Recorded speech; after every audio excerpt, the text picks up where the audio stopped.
അമ്മേ പരിശുദ്ധമേ, ദൈവമാതാവേ, കൃപാസനത്തിലൂടെ ഞങ്ങളുടെ ദേശത്തിനും അമ്മ മധ്യസ്ഥം തേടി തന്ന എല്ലാ അനുഗ്രഹങ്ങൾക്കും കൃപകൾക്കും ഞങ്ങളിപ്പോൾ ഹൃദയം നിറഞ്ഞ നന്ദി പറയുന്നു.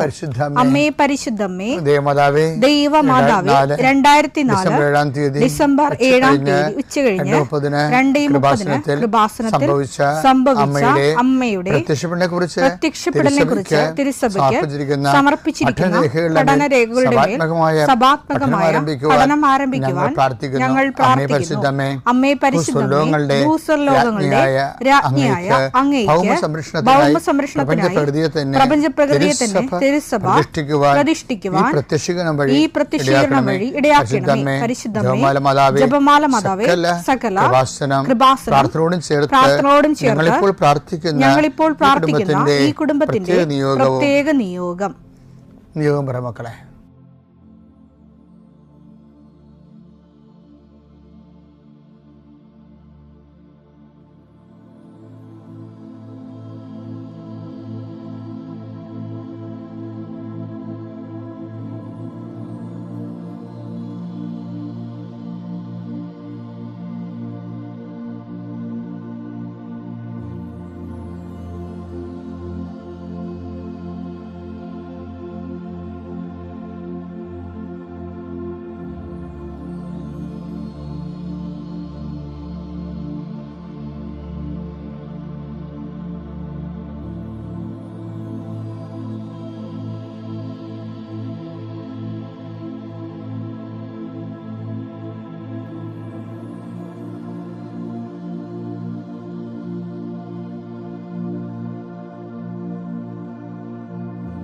അമ്മയുടെ പ്രത്യക്ഷീകരണത്തിന്റെ ഈ അനുഗ്രഹവേളയിൽ ഞങ്ങൾക്ക് സാധിച്ചു തരുവാൻ കനിയണമേ. ആമേൻ. വിശ്വാസ പ്രമാണം. സർവശക്തനായ പിതാവും ആകാശത്തിന്റെയും ഭൂമിയുടെയും സൃഷ്ടാവുമായ ദൈവത്തിൽ ഞാൻ വിശ്വസിക്കുന്നു. അവിടുത്തെ ഏകപുത്രനും ഞങ്ങളുടെ കർത്താവുമായ ഈശോമിശിഹായിലും ഞാൻ വിശ്വസിക്കുന്നു.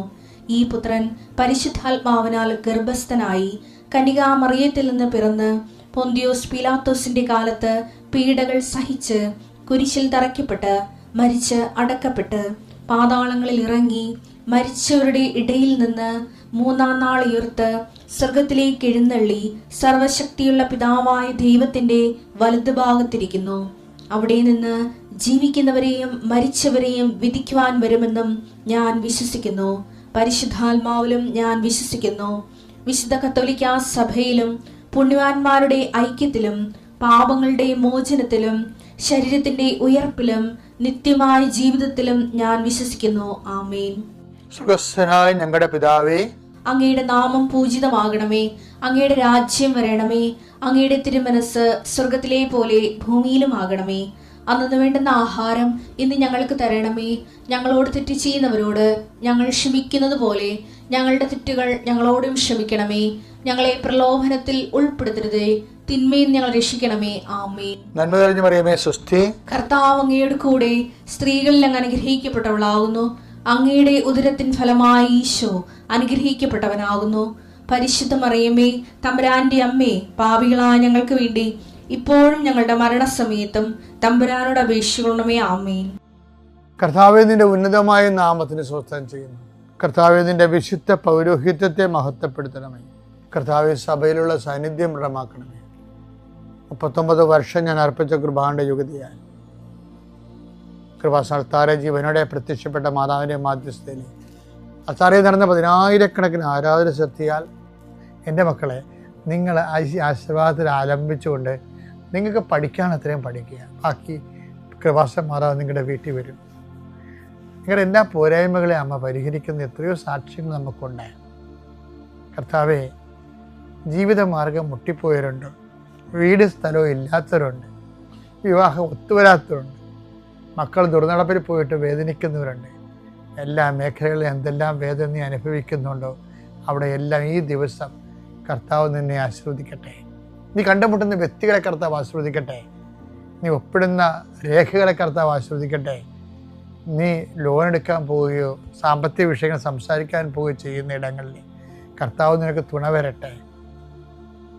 കർത്താവ് ഞങ്ങളുടെ മക്കളെ ഓർത്ത് പ്രാർത്ഥിക്കുന്നു.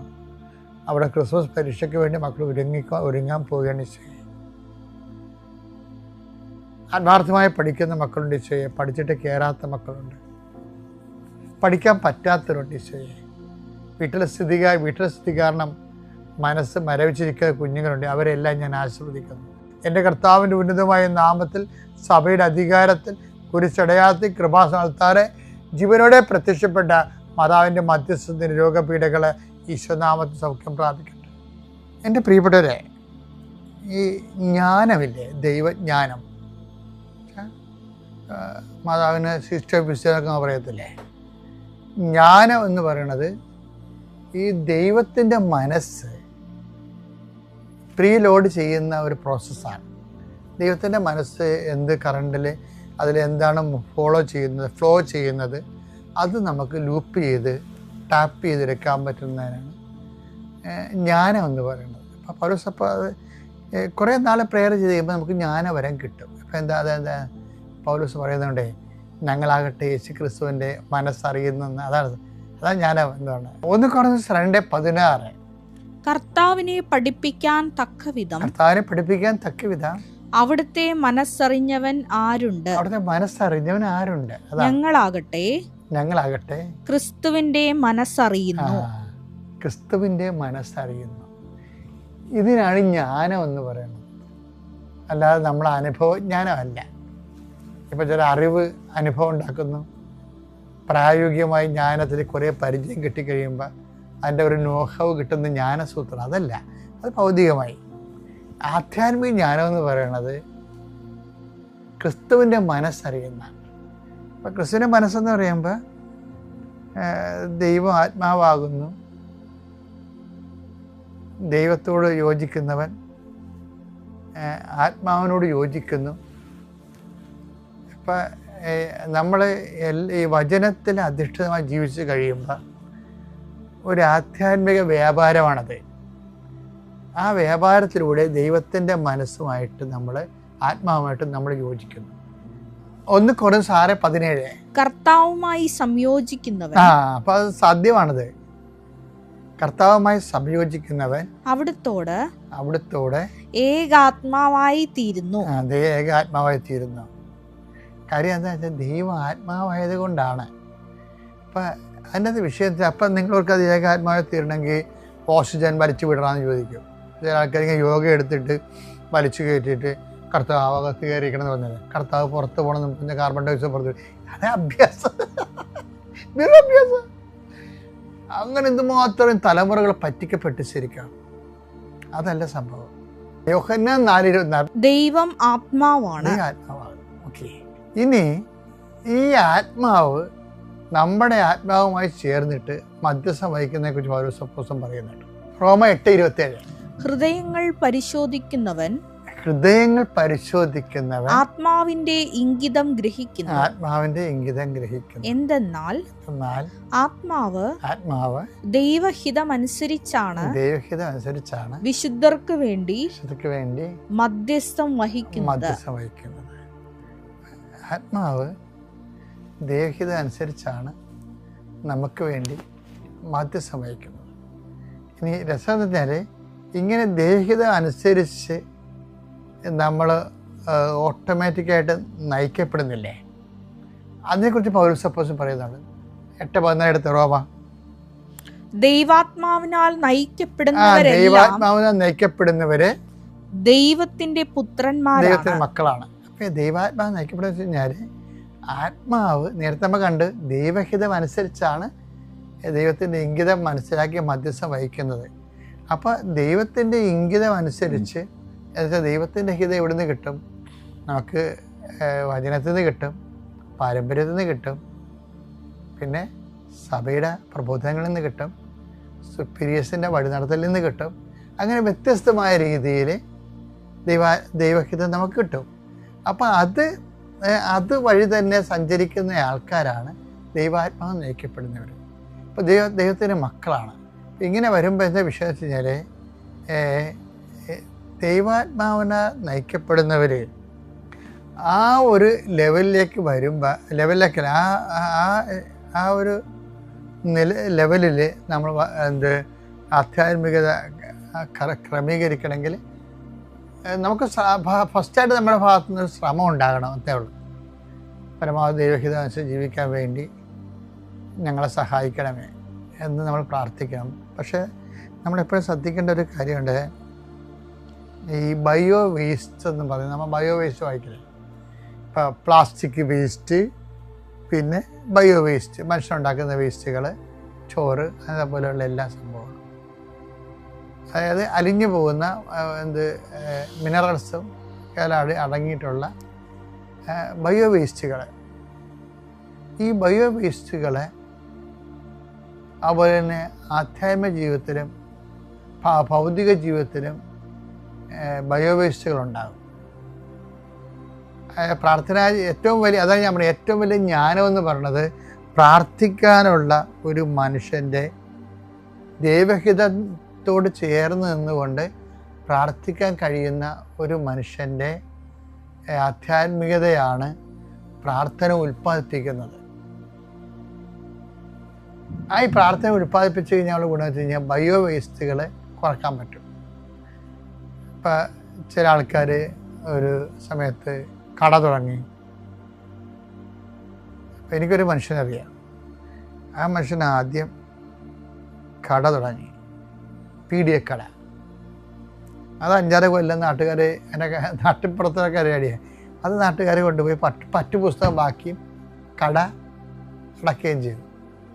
പിന്നെ കുറച്ച് കഴിഞ്ഞപ്പോൾ പുള്ളിക്കാരൻ ഇത് തുടങ്ങി. ഏതാണ്?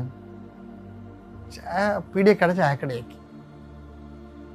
അത് 5-6 കൊല്ലം കഴിഞ്ഞപ്പോൾ പിന്നെ പുള്ളി അത് കുറേ നാട്ടുകാർ കൊണ്ടുപോയി പുള്ളി കടത്തിലായി. പിന്നെ പുള്ളി കൃഷി ചെയ്ത്, പിന്നെ പുള്ളി പന്നി വളർത്തൽ ചെയ്ത്, ഇങ്ങനെ ഓരോരോ ജോലികൾ ഇങ്ങനെ ചെയ്ത് ഇതിനകത്തെല്ലാം അവസാനപരമായി ബയോവേസ്റ്റ് കൂടും. റിപ്പീറ്റ് ചെയ്ത് നമ്മൾ കടക്കാരാകുകയും കട തന്നെ കിടക്കുകയും ചെയ്യും. ഇപ്പം ഇങ്ങനെ ഒരു വിഷയം വരുമ്പോൾ നമ്മളെന്താ വിഷയം എന്ന് വെച്ച് കഴിഞ്ഞാൽ, നമ്മൾക്ക് ഇപ്പോൾ നമ്മൾ ക്രിസ്ത്യൻസ് ആണെന്നൊക്കെ പറഞ്ഞാലും നോൺ ക്രിസ്ത്യൻസിൻ്റെ രീതിയിലാണ് നമ്മൾ വിഷയങ്ങളെ സമീപിക്കുന്നത്. അപ്പോൾ ഈശോ എന്താ പറഞ്ഞു വെച്ച് കഴിഞ്ഞാൽ, ഈ ദൈവാത്മാവിനാൽ നയിക്കപ്പെടുക എന്ന ഒരു വിഷയമുണ്ടല്ലോ, അതെന്ന് പറയണത്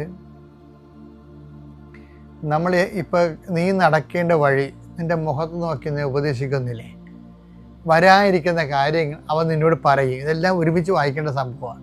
സങ്കീർത്തനം 32:8. ഞാൻ നിന്നെ ഉപദേശിക്കാം, നീ നടക്കേണ്ട വഴി കാണിച്ചു തരാം, ഞാൻ നിന്റെ മേൽ ദൃഷ്ടി ഉറപ്പിച്ച് നിന്നെ ഉപദേശിക്കാം. അപ്പൊ ഉപദേശിക്കാന്ന് കർത്താവ് പറഞ്ഞപ്പോ നമ്മളെന്താ പറയണത്? എനിക്ക് നിന്റെ ഉപദേശമൊന്നും വേണ്ട, എൻ്റെ ഉപദേശം നീ കേട്ടാൽ മതി എന്നാണ് പ്രാർത്ഥനയിൽ പറയണത്. നമ്മൾ ഈ പ്രാർത്ഥനയിൽ നമ്മൾ ഓരോ കാര്യം ദൈവത്തിന് വെക്കത്തില്ലേ? കാര്യം ദൈവം നേരത്തെ പറഞ്ഞിട്ടുണ്ട്, ഞാൻ നിൻ്റെ മുഖത്ത് നോക്കിയിട്ട് നീ നടക്കേണ്ട വഴി ഞാൻ പറഞ്ഞുതരാം, നിൻ്റെ മക്കളെ എവിടെ പഠിപ്പിക്കണം, നീ എന്ത് ചെയ്ത് ജീവിതം പോറ്റണം എന്നുള്ളത് ഞാൻ പറഞ്ഞുതരാം. അപ്പം നമ്മളെന്താ പറയണത്? എനിക്ക് വലിയ ഉപദേശം കേൾക്കണ്ട, എൻ്റെ ആൻറ്റിയുടെ മോള് കാനഡയിൽ പോയി, എനിക്ക് അവിടെ പോയാൽ മതി എന്നാ പറയണത്. അപ്പം എൻ്റെ ഉപദേശം നീ കേട്ടാൽ മതി എന്നാ പറയണത്. ഇത് അങ്ങനെ ഒരു ജടിക ലോകം ഉണ്ട്. ശരിക്കും ഇവർ ബയോവേസ്റ്റ് ഉണ്ടാക്കും. അവർ കുറച്ച് കഴിഞ്ഞാൽ നിലയം പിടിച്ച് വരും. കാനഡ അവർ ഏജൻറ്റ് 4 ലക്ഷം പറ്റിച്ചുകൊണ്ട് പോയെന്നൊക്കെ പറഞ്ഞിട്ട് വരും. അതാണ് ബയോവേസ്റ്റ് എന്ന് പറയണത്. അവിടെ ചെന്ന് പറഞ്ഞു, അയ്യോ വിസ പുതുക്കി കിട്ടണില്ലെന്ന് പറയും. പഠിച്ചു കഴിഞ്ഞപ്പോൾ പിന്നെ അവർ വിസ പുതുക്കത്തില്ല, നാട്ടിൽ വന്ന് പെട്ടിക്കട തുടങ്ങേണ്ടി വരും. അതാണ് ബയോവേസ്റ്റ് എന്ന് പറയുന്നത്. പക്ഷേ ഇത് ആദ്യമേ തന്നെ പ്രാർത്ഥനാ ജീവിതത്തിന് ഈ നമ്മളിങ്ങനെ കുറേ പ്രോജക്റ്റുകൾ ഉണ്ടാക്കിയതിന് ശേഷം അത് മൂവ് ചെയ്യാൻ വേണ്ടിയാണ് ദൈവത്തോട് പറയണതേ. മറിച്ച് നമ്മൾ ആദ്യമേ തന്നെ പ്രെയർ ചെയ്ത് പോകുമ്പോൾ നീ നടക്കേണ്ട വഴി, ഇപ്പോൾ ഉടമ്പടി സാക്ഷ്യങ്ങൾ കേട്ടാൽ മതിയാവും. ഓരോ മനുഷ്യനെ ദൈവം എങ്ങനെ എത്ര സുന്ദരമായ രീതിയിലാണ് ഗൈഡ് ചെയ്യണമെന്നുള്ളത്, എത്ര സുന്ദരമായ രീതിയിലാണ് ഗൈഡ് ചെയ്യണത്. ഇപ്പോൾ കഴിഞ്ഞ ദിവസം ഒരു സാക്ഷ്യം ഞാൻ കേട്ടതേ, ഇവരാണ് എന്താണ് ഫിസിയോതെറാപ്പിസ്റ്റാണ്. അവർ 3 ഏജൻറ്റുമാർക്ക് പൈസ കൊടുത്ത് 1 കൊല്ലം കാത്തിരുന്ന് വേസ്റ്റായി. അതാണ് ബയോവേസ്റ്റ് എന്ന് പറയുന്നത്. ആത്മീയമായ ഭാഷ ബയോവേസ്റ്റ്. അതാണ് കാശ് പോയില്ലേ, ദിവസവും ആ ദിവസം മുഴുവൻ, ആ ഒരു വർഷം മുഴുവൻ പോയി. അത് ബൈ വേസ്റ്റ്. അപ്പോൾ ഇവരെന്നെ ഇവർ ഉടമ്പടി എടുത്ത ആൾ തന്നെയാണ്. പക്ഷെ ഇവർ പറയണത്, ഞാൻ ഒരു സാക്ഷ്യം കേട്ടപ്പോഴേക്കും മനസ്സിലായി ഞാൻ എന്തെല്ലാം കാര്യങ്ങൾ, ഞാൻ വേറെ എന്തെല്ലാം കണ്ടൻറ്റുകൾ ഞാൻ കണ്ട് സമയം കളയണം. അപ്പോൾ സാക്ഷ്യം കേട്ടപ്പോഴേക്കും മനസ്സിലായത് ഉടമ്പടി എങ്ങനെ ജീവിക്കേണ്ടതെന്ന്. പിന്നെ ഞാൻ സാക്ഷ്യങ്ങൾ മാത്രമേ കേൾക്കത്തുള്ളൂ. അപ്പോഴെനിക്ക് ഉടമ്പടി എങ്ങനെ ജീവിക്കേണ്ടത് മനസ്സിലായി. അപ്പോൾ എന്ത് ചെയ്യുന്നറിയാമോ കർത്താവ് എനിക്ക് ഏജൻസികൾ മാറ്റി നിർത്തിക്കൊണ്ട് തന്നെ മാറ്റിയിട്ട് ഡയറക്റ്റ് എനിക്ക് ഫിസിയോതെറാപ്പിസ്റ്റിന് ആവശ്യമുള്ള ഹോസ്പിറ്റലുമായിട്ട് എന്നെ കണക്ട് ചെയ്തത്. അപ്പോൾ അതാണ് സംഭവം. ഒരു കൊല്ലം വേസ്റ്റ് ചെയ്തതാണ്. അതാണ് ബയോ വേസ്റ്റ് എന്ന് പറഞ്ഞത്. ഒരു കൊല്ലം വേസ്റ്റായി. കർത്താവ് എന്നിട്ട് അവൾ പറഞ്ഞാൽ അപ്പം തന്നെ അവളെ പാക്ക് ചെയ്ത്. അത് സത്യസന്ധമായ അവളെ ഉടമ്പടി എടുക്കാഞ്ഞിട്ടല്ല, ഉടമ്പടി ഉഴപ്പി ജീവിച്ചിട്ടാണ് ആ ഒരു കൊല്ലം അങ്ങനെ പോയത്. ഉടമ്പടി എടുക്കുന്നതിലല്ല, ഉഴപ്പാതിരിക്കുന്നതിലാണ് അതിൻ്റെ ബലമിരിക്കണത്. എപ്പോഴും നമ്മൾ ശ്രദ്ധിക്കണം. അതായത് നമുക്കുള്ള ഓഫറിങ്ങിലാണത്, ഓഫറാണത്. എന്താണ്? ഞാൻ നിൻ്റെ മുഖത്ത് നോക്കി നിന്നെ ഉപദേശിക്കാം. പിന്നെ എന്താണ്? നടക്കേണ്ട വഴി ഞാൻ നിനക്ക് പറഞ്ഞു തരാം, വരാനിരിക്കുന്ന കാര്യം നിനക്ക് പറഞ്ഞു തരാം. അതൊക്കെ എല്ലാം പറഞ്ഞ് ഇപ്പം ദൈവത്തിന് ഈ ഓഫർ, നമ്മൾ ചെരുപ്പ് മേടിക്കാൻ വരെ ഓഫർ നോക്കും. നമുക്ക് അടുത്ത ദിവസം അത് കാണാം. ഈശോയ്ക്ക് 1000 നന്ദിയും മഹത്വവും ആരാധനയും. എൻ്റെ പരിശുദ്ധ അമ്മയ്ക്ക്, ജീവനോടെ കൃപാസനത്തിൽ പ്രത്യക്ഷപ്പെട്ട എൻ്റെ പരിശുദ്ധ അമ്മയ്ക്ക് നന്ദിയും സ്തുതിയും അർപ്പിക്കുന്നു. എൻ്റെ പേര് രജനി യേശുദാസ്. ഞാൻ ചേർത്തല മരത്തോർ വട്ടം ഇടവകാംഗമാണ്. എനിക്കിവിടെ നിങ്ങളോട് ഷെയർ ചെയ്യാനുള്ളത്, കഴിഞ്ഞ ഓഗസ്റ്റ് 24 ലൈവായി നടന്ന ഉടമ്പടി പ്രാർത്ഥനയും 26 ടെലികാസ്റ്റ് ചെയ്ത അത് ഉടമ്പടിയിൽ നമ്മൾ യൂട്യൂബിൽ കാണാനിടയായ പ്രാർത്ഥനയിൽ അച്ഛൻ പറയുകയുണ്ടായി, കെ എന്ന ലെറ്ററുമായിട്ട് ബന്ധപ്പെട്ടിരിക്കുന്ന തടസ്സങ്ങൾ, അതെന്ത് വിഷയമാണെന്ന് എനിക്കറിയില്ല എന്ന് അച്ഛൻ പറയുന്നു. അത് കർത്താവ് ആ തടസ്സങ്ങൾ മാറ്റുന്നതായിട്ട് കാണിക്കുന്നുള്ളെന്നുള്ള മെസ്സേജ് ജോസഫ് അച്ഛൻ ആ പ്രാർത്ഥനയിൽ പറയുകയുണ്ടായി. ആ 24-ാം തീയതി ഇവിടെ ആ പ്രാർത്ഥന ഉടമ്പടി ധ്യാനം ലൈവായി നടക്കുന്ന സമയത്ത് എനിക്ക് കേരള സ്റ്റേറ്റ് എലിജിബിലിറ്റി ടെസ്റ്റ്, അതായത് സെറ്റ് എക്സാം എന്ന് പറയുന്ന പരീക്ഷ നടക്കുകയാണ്. ആ എക്സാമിൽ കഴിഞ്ഞ 2021 മുതൽ ഞാൻ അറ്റൻഡ് ചെയ്യുന്നതാണ്. നന്നായി പഠിച്ച് പലതവണ ഞാൻ പരീക്ഷ എഴുതിയിട്ടുണ്ട്. പിന്നെ ഞാൻ ഉടമ്പടിയിൽ വെച്ചിട്ടുണ്ട്. അത് നിയോഗമായിട്ട് ഒരുപാട് വിഷമത്തോടെ ഞാൻ എഴുതിയ പരീക്ഷയാണ്. അങ്ങനെ അവസാനം എനിക്കിപ്പം പ്രതീക്ഷ അതിൽ ജയിക്കില്ല എന്നുള്ളൊരവസ്ഥയിലേക്ക് ഞാൻ എത്തി. അങ്ങനെ ഈ കഴിഞ്ഞ എക്സാമിന് ഞാൻ പോകുമ്പോൾ ഒന്നും ഞാൻ പഠിച്ചിരുന്നില്ല. തലേദിവസം ഞായറാഴ്ചയാണ് എക്സാം. ഞാൻ ശനിയാഴ്ച 5 മണിക്ക് എന്നാണ് എൻ്റെ ഹോൾ ടിക്കറ്റ് പോലും എടുക്കണ്ടെന്ന് വിചാരിച്ചിരുന്ന് 5 മണിയായപ്പോൾ ഞാൻ പോയെടുത്തതാണ്. അന്ന് 24-ാം തീയതി എക്സാമിന് കയറുന്നതിന് മുന്നേ ആയിട്ട് ഒരു 8:30-ക്കോ 9 മണിക്കോ ഉള്ളൊരു സമയത്ത് ഞാൻ light the candle prayer request ഇട്ടിരുന്നു. ഇത് ഞാൻ ഇട്ടിട്ട് അമ്മയോട് ഞാൻ പറയുകയുണ്ടായി, അമ്മ ഇതിനെനിക്ക് അർഹതയില്ല ഇങ്ങനെ ചോദിക്കാൻ, കാരണം ഞാനൊന്നും പഠിച്ചിട്ടില്ലല്ലോ, എൻ്റെ ഭാഗം ഞാനത് ചെയ്തിട്ടില്ല. പക്ഷേ എന്നിട്ട് ഞാൻ എന്നും ഞാൻ കുർബാനയ്ക്ക് വരുന്നതാണ്. കൃപാസനത്തിൽ ഞാനിവിടെ ഒരു 10 മിനിറ്റ് അകലത്തിലാണ് താമസിക്കുന്നത്. അതുകൊണ്ട് ഞാനിവിടെ എപ്പോഴും കുർബാനയ്ക്ക് എല്ലാ ദിവസവും 6:30-ക്കുള്ള കുർബാനയിൽ വരുന്നു. അപ്പോഴൊക്കെ എനിക്കിത് ഒരു വിഷമമായിരുന്നു. അപ്പം ഞാൻ പെട്ടെന്ന് ഒരിക്കലും ഞാൻ സെറ്റിന് വേണ്ടിയിട്ട് ഇപ്പോൾ കുറച്ച് നാളായിട്ട് പ്രാർത്ഥിക്കാറില്ല. അതുകൊണ്ട് അമ്മയോട് ഞാൻ പറഞ്ഞത്, എനിക്ക് ഈശോയോടും അമ്മയോടുള്ള സ്നേഹം ഇതിൻ്റെ റിസൾട്ട് വരുമ്പോൾ ഫെയിലിയർ ആണെങ്കിലും എനിക്ക് ഒട്ടും സ്നേഹം കുറയാതെ നിൽക്കാനുള്ള കൃപ തന്നാൽ മതി. എനിക്കെന്നും ഇങ്ങനെ കുർബാനയ്ക്ക് ഇവിടെ വന്ന് നിൽക്കണം, അമ്മയോടും ഈശോയോടും പ്രാർത്ഥിക്കണം, ആ ഒരു കൃപ എനിക്ക് തരണമെന്നാണ് ഞാൻ പ്രാർത്ഥിച്ചിരുന്നത്. അതോടൊപ്പം തന്നെ ഞാൻ എൻ്റെ ഒരു അത്തിമരങ്ങൾ പൂക്കുന്നില്ലെങ്കിലും മുന്തിരിയിൽ കായ്കൾ, ആ വചനവും ഞാൻ പറഞ്ഞുകൊണ്ട് എൻ്റെ പരീക്ഷ എഴുതുകയുണ്ടായി. ക്വസ്റ്റ്യൻ എനിക്ക് വളരെ ഒട്ടും പരിചിതമല്ലാത്ത ചോദ്യങ്ങളാണ്. എന്താണ് എഴുതുന്നതെന്ന് എനിക്ക് മനസ്സിലാകുന്നില്ല. ഏതൊക്കെയോ ക്വസ്റ്റ്യൻസ് മാത്രം ജയിക്കാവുന്ന, എപ്പോഴും ഞാൻ ജയിക്കും, പക്ഷേ ഫസ്റ്റ് പേപ്പർ അത് എഴുതുന്നവർക്ക് അറിയാം, പേപ്പർ 1 പേപ്പർ 2 ഉണ്ട്. പേപ്പർ 1 ജനറൽ പേപ്പർ, അതിൽ എനിക്ക് എപ്പോഴും പാസ് മാർക്ക് കിട്ടും. എൻ്റെ മെയിൻ പേപ്പറിൽ എനിക്ക് കിട്ടാറില്ല. അങ്ങനെ ഞാൻ ആ എക്സാമും വളരെ മോശം, 2 പരീക്ഷയും 2 ഉച്ചയ്ക്കത്തെ പരീക്ഷയും രാവിലത്തെ പരീക്ഷ ഉച്ചയ്ക്ക് ശേഷമുള്ള എക്സാമും വളരെ മോശമാണ്. ഈ ത്രൂ ഔട്ട് ഞാനിങ്ങനെ ജപമാല ചൊല്ലിക്കൊണ്ടിരിക്കുകയാണ്. അല്ലാതെ എനിക്കൊന്നും പഠിച്ച് ആ സമയത്ത് പഠിച്ചിട്ട് എന്തിനാ, ഇങ്ങനെ ഒരു ചിന്തയാണ്. ഇത് ധ്യാനം ഞാൻ 24-ാം തീയതിയിൽ ധ്യാനം ഞാൻ 26-ാം തീയതിക്ക് ശേഷം ഞാൻ കൂടുകയുണ്ടായി. അപ്പോഴേക്കും അച്ഛൻ പറയുന്നുണ്ട് കെ എന്ന ലെറ്ററുമായിട്ട് ബന്ധപ്പെട്ട്. അപ്പോഴെനിക്ക് എൻ്റെ ഉള്ളിലൊരു ആഗ്രഹം അങ്ങനെ ഉണ്ടായി. പിന്നെ പലതവണ ഞാൻ ഇവിടെ വന്ന് റിസൾട്ടൊക്കെ നോക്കി, അമ്മയുടെ നടയിലിരുന്ന് റിസൾട്ടൊക്കെ നോക്കി ഞാൻ കരഞ്ഞ് വിഷമിച്ചൊക്കെ പോയിട്ടുള്ളതാണ്. അതുകൊണ്ട് ഞാൻ പിന്നെ ഇത് കാര്യമായിട്ട് എടുത്തില്ല. എനിക്കിനി ഈ വിഷമം താങ്ങാൻ വയ്യാന്ന് അമ്മയ്ക്ക് അറിയാം. എൻ്റെ വിഷമങ്ങൾ നന്നായിട്ട് ഈശോയ്ക്കും അമ്മയ്ക്കും അറിയാം. ഞാനിപ്പോൾ ഈ നിൽക്കുന്ന സാക്ഷ്യപേടകത്തിൽ ഞാൻ പലതവണ ഇവിടെ കുർബാന കഴിയുമ്പോൾ തലചായ്ച്ച് ഞാൻ കരഞ്ഞിട്ട് അമ്മയോട് പറയാറുണ്ട്, എനിക്ക് എന്നെ ഒരിക്കൽ സാക്ഷിയാക്കി ഈ സാക്ഷ്യപേടകത്തിൽ നിർത്തണേന്ന് ഞാൻ എന്നും എന്ന കണക്കിന് വരുമ്പോഴൊക്കെ ഞാൻ കരഞ്ഞ്. കഴിഞ്ഞ ഒരു വർഷമായിട്ട് ഞാനിവിടെ കുർബാന കഴിഞ്ഞ ഒക്ടോബർ മുതൽ കൂടുന്നതാണ്. അപ്പോഴൊക്കെ ഞാൻ അമ്മയോട് പറയാറുണ്ട് ഈ സാക്ഷ്യപേടകത്തിൽ എന്നെ ഒരു സാക്ഷിയാക്കി നിർത്തണമേ എന്ന്. അത് ഈ റിസൾട്ട് വന്ന് 1 മാസം കഴിഞ്ഞിട്ട് ഞാൻ തോക്കുമല്ലോ, അത് കാരണം ഞാൻ നോക്കിയില്ല, റിസൾട്ട് നോക്കിയില്ല. ഹോൾ ടിക്കറ്റ് എവിടെയാണെന്ന് ഞാൻ മറന്നുപോയി. ഓരോ ദിവസം ചെല്ലുന്നപ്പോൾ ഒരു ദിവസം സന്ധ്യാപ്രാർത്ഥനയ്ക്ക് ശേഷം എനിക്കൊരു ബൈബിൾ തുറന്ന് ഒരു വചനം ഇങ്ങനെ ലഭിച്ചപ്പോൾ ഞാൻ എൻ്റെ ഉടമ്പടിയുടെ പേപ്പർ ഒന്നുകൂടെ എടുത്ത് നോക്കുമ്പോൾ ആ പേപ്പറിൽ ഞാൻ കൊണ്ടുപോയി വെച്ചിരുന്നു. ഇക്കാര്യമേ ഞാൻ മറന്നുപോയി. എനിക്ക് ആ ഹോൾ ടിക്കറ്റ് എടുത്ത് ഞാൻ നോക്കിയപ്പോൾ 1 മാസം കഴിഞ്ഞിട്ടുള്ള റിസൾട്ട് നോക്കുമ്പോൾ 48% മാർക്കോടുകൂടെ, 45 മതി ജയിക്കാൻ, 48% മാർക്കോടുകൂടെ ഈശോ കൃപയാൽ അമ്മ എനിക്ക് വേണ്ടി നിന്ന് എനിക്ക് വേണ്ടി നേടിത്തന്ന വിജയമാണ്. കാരണം അത്രമാത്രം ഞാൻ എനിക്ക് ഒരുപാട് വിഷമങ്ങൾ ഞാൻ ഇതിൻ്റെ പേര് സഹിച്ചിട്ടുണ്ട്. എപ്പോഴും ആദ്യ സമയത്തൊക്കെ ഞാനിവിടെ കുർബാനയ്ക്ക് വരുമ്പോൾ എൻ്റെ കണ്ണിങ്ങനെ തോരാതെ നിൽക്കുകയായിരുന്നു. പിന്നെ ഞാൻ പ്രാർത്ഥിച്ചു, എനിക്കൊരു ശക്തി അമ്മ എനിക്ക് നേടി തന്നു എന്ന് പറയാനായിട്ട്. അടുത്തത് എൻ്റെ കേറ്ററ്റുമായിട്ട് ബന്ധപ്പെട്ടതാണ്. അത് ഹൈസ്കൂൾ ടീച്ചർ ക്വാളിഫിക്കേഷനാണ്. അത് 2018 ഞാൻ ജപമാല റാലിയിൽ പങ്കെടുത്ത് പ്രാർത്ഥിക്കുകയും ഉടമ്പടിയിൽ അന്ന് വെക്കുകയും ചെയ്തതിൻ്റെ ഫലമായിട്ട് ഞാൻ അന്ന് ജയിച്ചിരുന്ന എക്സാമാണ്. അതും കംപ്ലീറ്റ്ലി ഞാൻ ഇതിന് മുന്നേ ഒരു സാക്ഷ്യത്തിൽ ഞാൻ പറഞ്ഞിട്ടുള്ളതാണ്. പക്ഷേ എനിക്ക് വെരിഫിക്കേഷൻ ഒരു പ്രത്യേക സാഹചര്യത്തിൽ എനിക്ക് ഹാജരാകാൻ സാധിച്ചില്ല. പിന്നെ കോവിഡായി. അതിനുശേഷം ഞാൻ എൻ്റെ ഹൈസ്കൂൾ പോസ്റ്റ് പോവുകയും ഞാൻ UP-യിലേക്ക് എത്തിപ്പെടുകയാണ് ഉണ്ടായത്. അപ്പോൾ UP-യിൽ 2019 മുതൽ വർക്ക് ചെയ്തിട്ട് എനിക്ക് ഇന്നോളം അതിൻ്റെ കഴിഞ്ഞ വർഷം ഒക്ടോബർ വരെ ഞാൻ UP സെക്ഷനിലാണ് വർക്ക് ചെയ്യുന്നത്. എനിക്ക് സാലറി ലഭിച്ചിട്ടില്ല. അപ്പോൾ ഇങ്ങനെ പലവിധ വേദനകളുണ്ട് എനിക്ക്. കേറ്ററ്റിൻ്റെ സർട്ടിഫിക്കറ്റ് ഇല്ല. കേറ്ററ്റിൻ്റെ സർട്ടിഫിക്കറ്റ് ഞാൻ ആരോട് പോയി ചോദിക്കണം, അല്ലെങ്കിൽ എനിക്കൊരു ഭയം പോലെയാണ് അതിൻ്റെ കാര്യത്തിനകത്ത് കിട്ടുമോ എന്നുള്ളത്. പിന്നെ എനിക്കിപ്പോൾ അത്യാവശ്യമില്ല.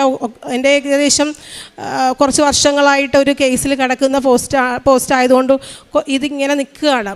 അപ്പോൾ എനിക്കറിയാം വെരിഫിക്കേഷൻ്റെ സമയത്ത് ഇവരെന്നോട് കേറ്ററ്റ് സർട്ടിഫിക്കറ്റ് ചോദിക്കും. അപ്പോഴെൻ്റെ വിചാരം സെറ്റിൻ്റെ സർട്ടിഫിക്കറ്റ് കാണിക്കാമല്ലോ, എന്നാൽ സെറ്റും കിട്ടുന്നില്ല. ഇങ്ങനെ ഇരിക്കുകയാണ്. കഴിഞ്ഞ 2024 ഒക്ടോബറിൽ ഞാൻ ഹൈസ്കൂളിലേക്ക് ഒരു സ്പെഷ്യൽ ഓർഡർ പ്രകാരം മാറുന്നത്. ഹൈസ്കൂളിലേക്ക് ചെന്നു. അപ്പോഴും എന്തിനാ ഇങ്ങനെ പോയിട്ട്, ഇത് രണ്ടും ഇല്ല, ആരോട് പറയണമെന്ന് എനിക്കറിയത്തില്ല. എനിക്കാകെ ഒരു ഭയം പോലെ ചെന്ന് ചോദിക്കാനും പറയാനും ഒക്കെ, ആരോട് തിരുവനന്തപുരത്ത് പോകാനും ഒക്കെ പേടി. അപ്പോൾ ഞാൻ അമ്മയോട് പറഞ്ഞു, എനിക്ക് സെറ്റ് പാസ്സാകുന്നില്ലല്ലോ, ഇനിയിപ്പോൾ ഇതും കിട്ടുന്നില്ല. ഈ കഴിഞ്ഞ ഓണത്തിന് മുന്നേ ആയിട്ട് ഞാൻ വന്നിട്ട് അമ്മയുടെ ഇവിടെ നിന്ന് അമ്മയുടെക്ക് സൈലൻ്റായിട്ട് പറയും, അപ്പുറത്ത് പോയി നിന്ന് ഇങ്ങനെ പിറുപിറുത്ത് കാര്യങ്ങളെല്ലാം പറഞ്ഞിട്ട് വരും. അപ്പുറം അമ്മയുടെക്ക് ചെന്നിട്ട് ഞാനിങ്ങനെ ഒത്തിരി ഉച്ചത്തിൽ തന്നെ പറഞ്ഞു, ഞാൻ ഈ ഓണം കഴിയുമ്പോൾ എൻ്റെ ജോലി റിസൈൻ ചെയ്യും. അമ്മ എനിക്ക് വേണ്ടിയിട്ട് ഇത്ര നാളായല്ലോ, ഒന്നും എനിക്ക് വേണ്ടി ചെയ്യുന്നില്ല, ഞാനിങ്ങനെ നടക്കുകയാണ്. പക്ഷേ എനിക്കൊരു ഉറപ്പുണ്ട്, എനിക്കറിയാം അമ്മയ്ക്ക് ഇതെല്ലാം ചെയ്യാൻ പറ്റും, എൻ്റെ ഈശോയ്ക്കും പറ്റും. കാരണം ഞാൻ 2006 മുതൽ കൃപാസനത്തിൽ കാലൂത്തി അന്നേരം മുതൽ ഒരുപാട് കൃപകളും അനുഗ്രഹങ്ങളും ഒക്കെ ഇങ്ങനെ കിട്ടിയിട്ടുള്ളതാണ്. എൻ്റെ അമ്മയാണെങ്കിൽ ഇവിടുത്തെ പഴയ കാലം മുതലേ പ്രേക്ഷിതയായിട്ടൊക്കെ വർക്ക് ചെയ്ത് ഇപ്പം അമ്മയ്ക്ക് വയ്യ. അപ്പോൾ എനിക്കതെല്ലാം എൻ്റെ ഇവിടെ നിൽക്കാനുള്ള എനിക്ക് ലൈക്ക് ഒരു തറവാട് പോലെ ഞാനിങ്ങനെ ഇവിടെ നിൽക്കുമ്പോൾ എനിക്കറിയാം എൻ്റെ ഈശോയെ എൻ്റെ അമ്മയൊക്കെ എനിക്ക് നന്നായിട്ട് അറിയാം, എനിക്കിത് ചെയ്യാം. ഈശോ എന്നെ പക്ഷേ കേൾക്കുന്നില്ല, കാണുന്നില്ല എന്ന് എനിക്കറിയാം. അച്ഛൻ പറയുന്ന പോലെ നമ്മളിങ്ങനെ കുറേ പ്രാർത്ഥിച്ച് ഒരുപാട് പ്രാർത്ഥനയിലേക്ക് അടുത്ത് വരുമ്പോൾ കുറച്ച് നാൾ ഈശോ അങ്ങനെ നമ്മളിൽ നിന്നൊന്ന് ഒന്ന് ലീവ് എടുത്ത് മാറി നിൽക്കുന്ന ഒരു ഫീലിംഗാണ് എനിക്ക് ഉണ്ടായിക്കൊണ്ടിരുന്നത്. അപ്പോഴൊക്കെ ഞാൻ ഈശോയോട് പറയും, ഈശോ എനിക്കൊരുപാട് പരിഹാസങ്ങൾ നേരിടേണ്ടി വരുന്നു, എനിക്ക് ആകെ പ്രഷർ, എൻ്റെ വീട്ടിൽ നിന്ന് എന്നോട് ജോലി റിസൈൻ ചെയ്യാൻ പറഞ്ഞുകൊണ്ടിരിക്കുകയാണ്. അത് തുടങ്ങിയിട്ട് ഒരുപാട് നാളുകളായി, വർഷങ്ങളായി തുടങ്ങിയിട്ട്. ഞാനിതിങ്ങനെ പിടിച്ചു നിൽക്കുന്ന കാരണം ഇതിലൂടെ കടന്നു വരുന്നതിനുള്ളൊരു കാരണമുണ്ട്.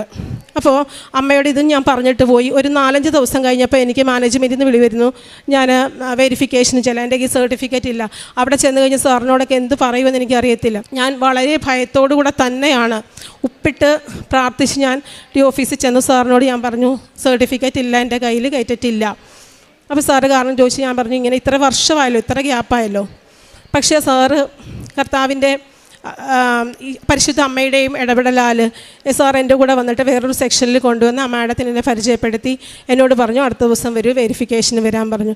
അങ്ങനെ ഞാൻ വളരെ നന്നായി തന്നെ ഇവിടെ നിന്ന് ജപമാല ചൊല്ലി അമ്മയോട് പ്രാർത്ഥിച്ച് ഞാൻ വെരിഫിക്കേഷന് ചെന്നു. അവിടെ ചെല്ലുമ്പോഴും ഞാൻ ഉപ്പിട്ട് പ്രാർത്ഥിച്ചിട്ട് ഇത്ര വർഷമായപ്പോൾ അതിനെ കുറച്ച് എന്നോട് അവർക്കൊരു നീരസമൊക്കെ ഉണ്ടായിരുന്നു. എങ്കിലും എൻ്റെ പേപ്പറിൻ്റെ വെരിഫിക്കേഷൻ കഴിഞ്ഞു. അതും തിരുവനന്തപുരത്തേക്ക് പോയി അവിടെയും വെരിഫിക്കേഷൻ കഴിഞ്ഞു. കഴിഞ്ഞ 11-ാം തീയതി ഞാൻ എൻ്റെ കേറ്ററ്റിൻ്റെ സർട്ടിഫിക്കറ്റും വാങ്ങി. അപ്പോഴൊക്കെ എനിക്ക് ഇതെല്ലാം തരുമ്പോൾ ഈ not by merit but by grace അത് കംപ്ലീറ്റ്ലി എൻ്റെ കാര്യത്തിൽ ഈശോ എനിക്ക് വേണ്ടി ചെയ്തു തന്നതാണ്. കാരണം ഒരു ക്വാളിഫിക്കേഷൻ ഇല്ലാതെ നിൽക്കുന്നു ഒരു സർട്ടിഫിക്കറ്റ് ഇല്ല, ഒരു ക്വാളിഫിക്കേഷൻ ഇല്ലാതെ നിൽക്കുന്നുള്ളൊരു ഫീലിംഗ് ആയിരുന്നു എനിക്ക് എപ്പോഴും എൻ്റെ സ്കൂളിൽ നിൽക്കുമ്പോൾ. പക്ഷേ എന്നോട് പറഞ്ഞു, പല പ്രാവശ്യം എന്നോട് വചനത്തിലൂടെ പറയാറുണ്ട്, ഇരട്ടി ഓഹരി ലഭിക്കുമെന്ന്. എല്ലാം ഈ ഒരു കുറഞ്ഞൊരു സമയം കൊണ്ട് എനിക്ക് കേറ്ററ്റും സെറ്റും സർട്ടിഫിക്കറ്റിലേക്ക് ഞാൻ ഇപ്പോൾ അപ്ലൈ ചെയ്തിരിക്കുന്നു. ഇത് രണ്ടും എനിക്ക് ലഭിക്കുവാൻ ഈശോ ഇടയാക്കി. എൻ്റെ ഈശോയ്ക്ക് 1000 നന്ദി. അടുത്തത് ഇതുമായിട്ട് റിലേറ്റഡായിട്ട് ഒരു 2007 ഞാൻ ഇവിടെ മരിയൻ തപസ് ഉണ്ടായിരുന്ന സമയത്ത് ഞാൻ ഇങ്ങനെ പല തവണ മരിയൻ തപസ്സിൽ പങ്കെടുത്ത് കേരളത്തിൽ BEdന് ലഭിക്കാനുള്ള മാർക്കുണ്ടായിരുന്നില്ല. പക്ഷെ ഞാനിങ്ങനെ ബ്ലൈൻഡ്ലി എൻ്റെ ഈശോയോട്, എനിക്കറിയാം എൻ്റെ ഈശോയെ, അതുകൊണ്ട് ഞാനിങ്ങനെ ഈശോയോട് പറയും എനിക്ക് BEdന് പോകണമെന്ന് ഇങ്ങനെ ചുമ്മാതെ ഇങ്ങനെ പ്രാർത്ഥിച്ചുകൊണ്ടിരിക്കും. ഇവിടെ വന്നപ്പോഴും ഞാൻ നിയോഗത്തിൽ വെച്ചു എനിക്ക് BEd പോകണമെന്ന്. ഇവിടെ കിട്ടില്ല എന്ന് എനിക്കറിയാം. എന്തോ ഒരു സാധനം പൊതിഞ്ഞ് ന്യൂസ് പേപ്പർ എടുക്കാറില്ല. ഞാനന്ന് കണ്ണൂരാണ്, അവിടെ ന്യൂസ് പേപ്പറൊന്നും എടുക്കാറില്ല, ഹസ്ബൻഡിന് ജോലി അവിടെയാണ്. അപ്പോൾ എൻ്റെ കയ്യിലേക്ക് ഒരു പേപ്പർ പീസ് വെറുതെ വന്നതാണ്.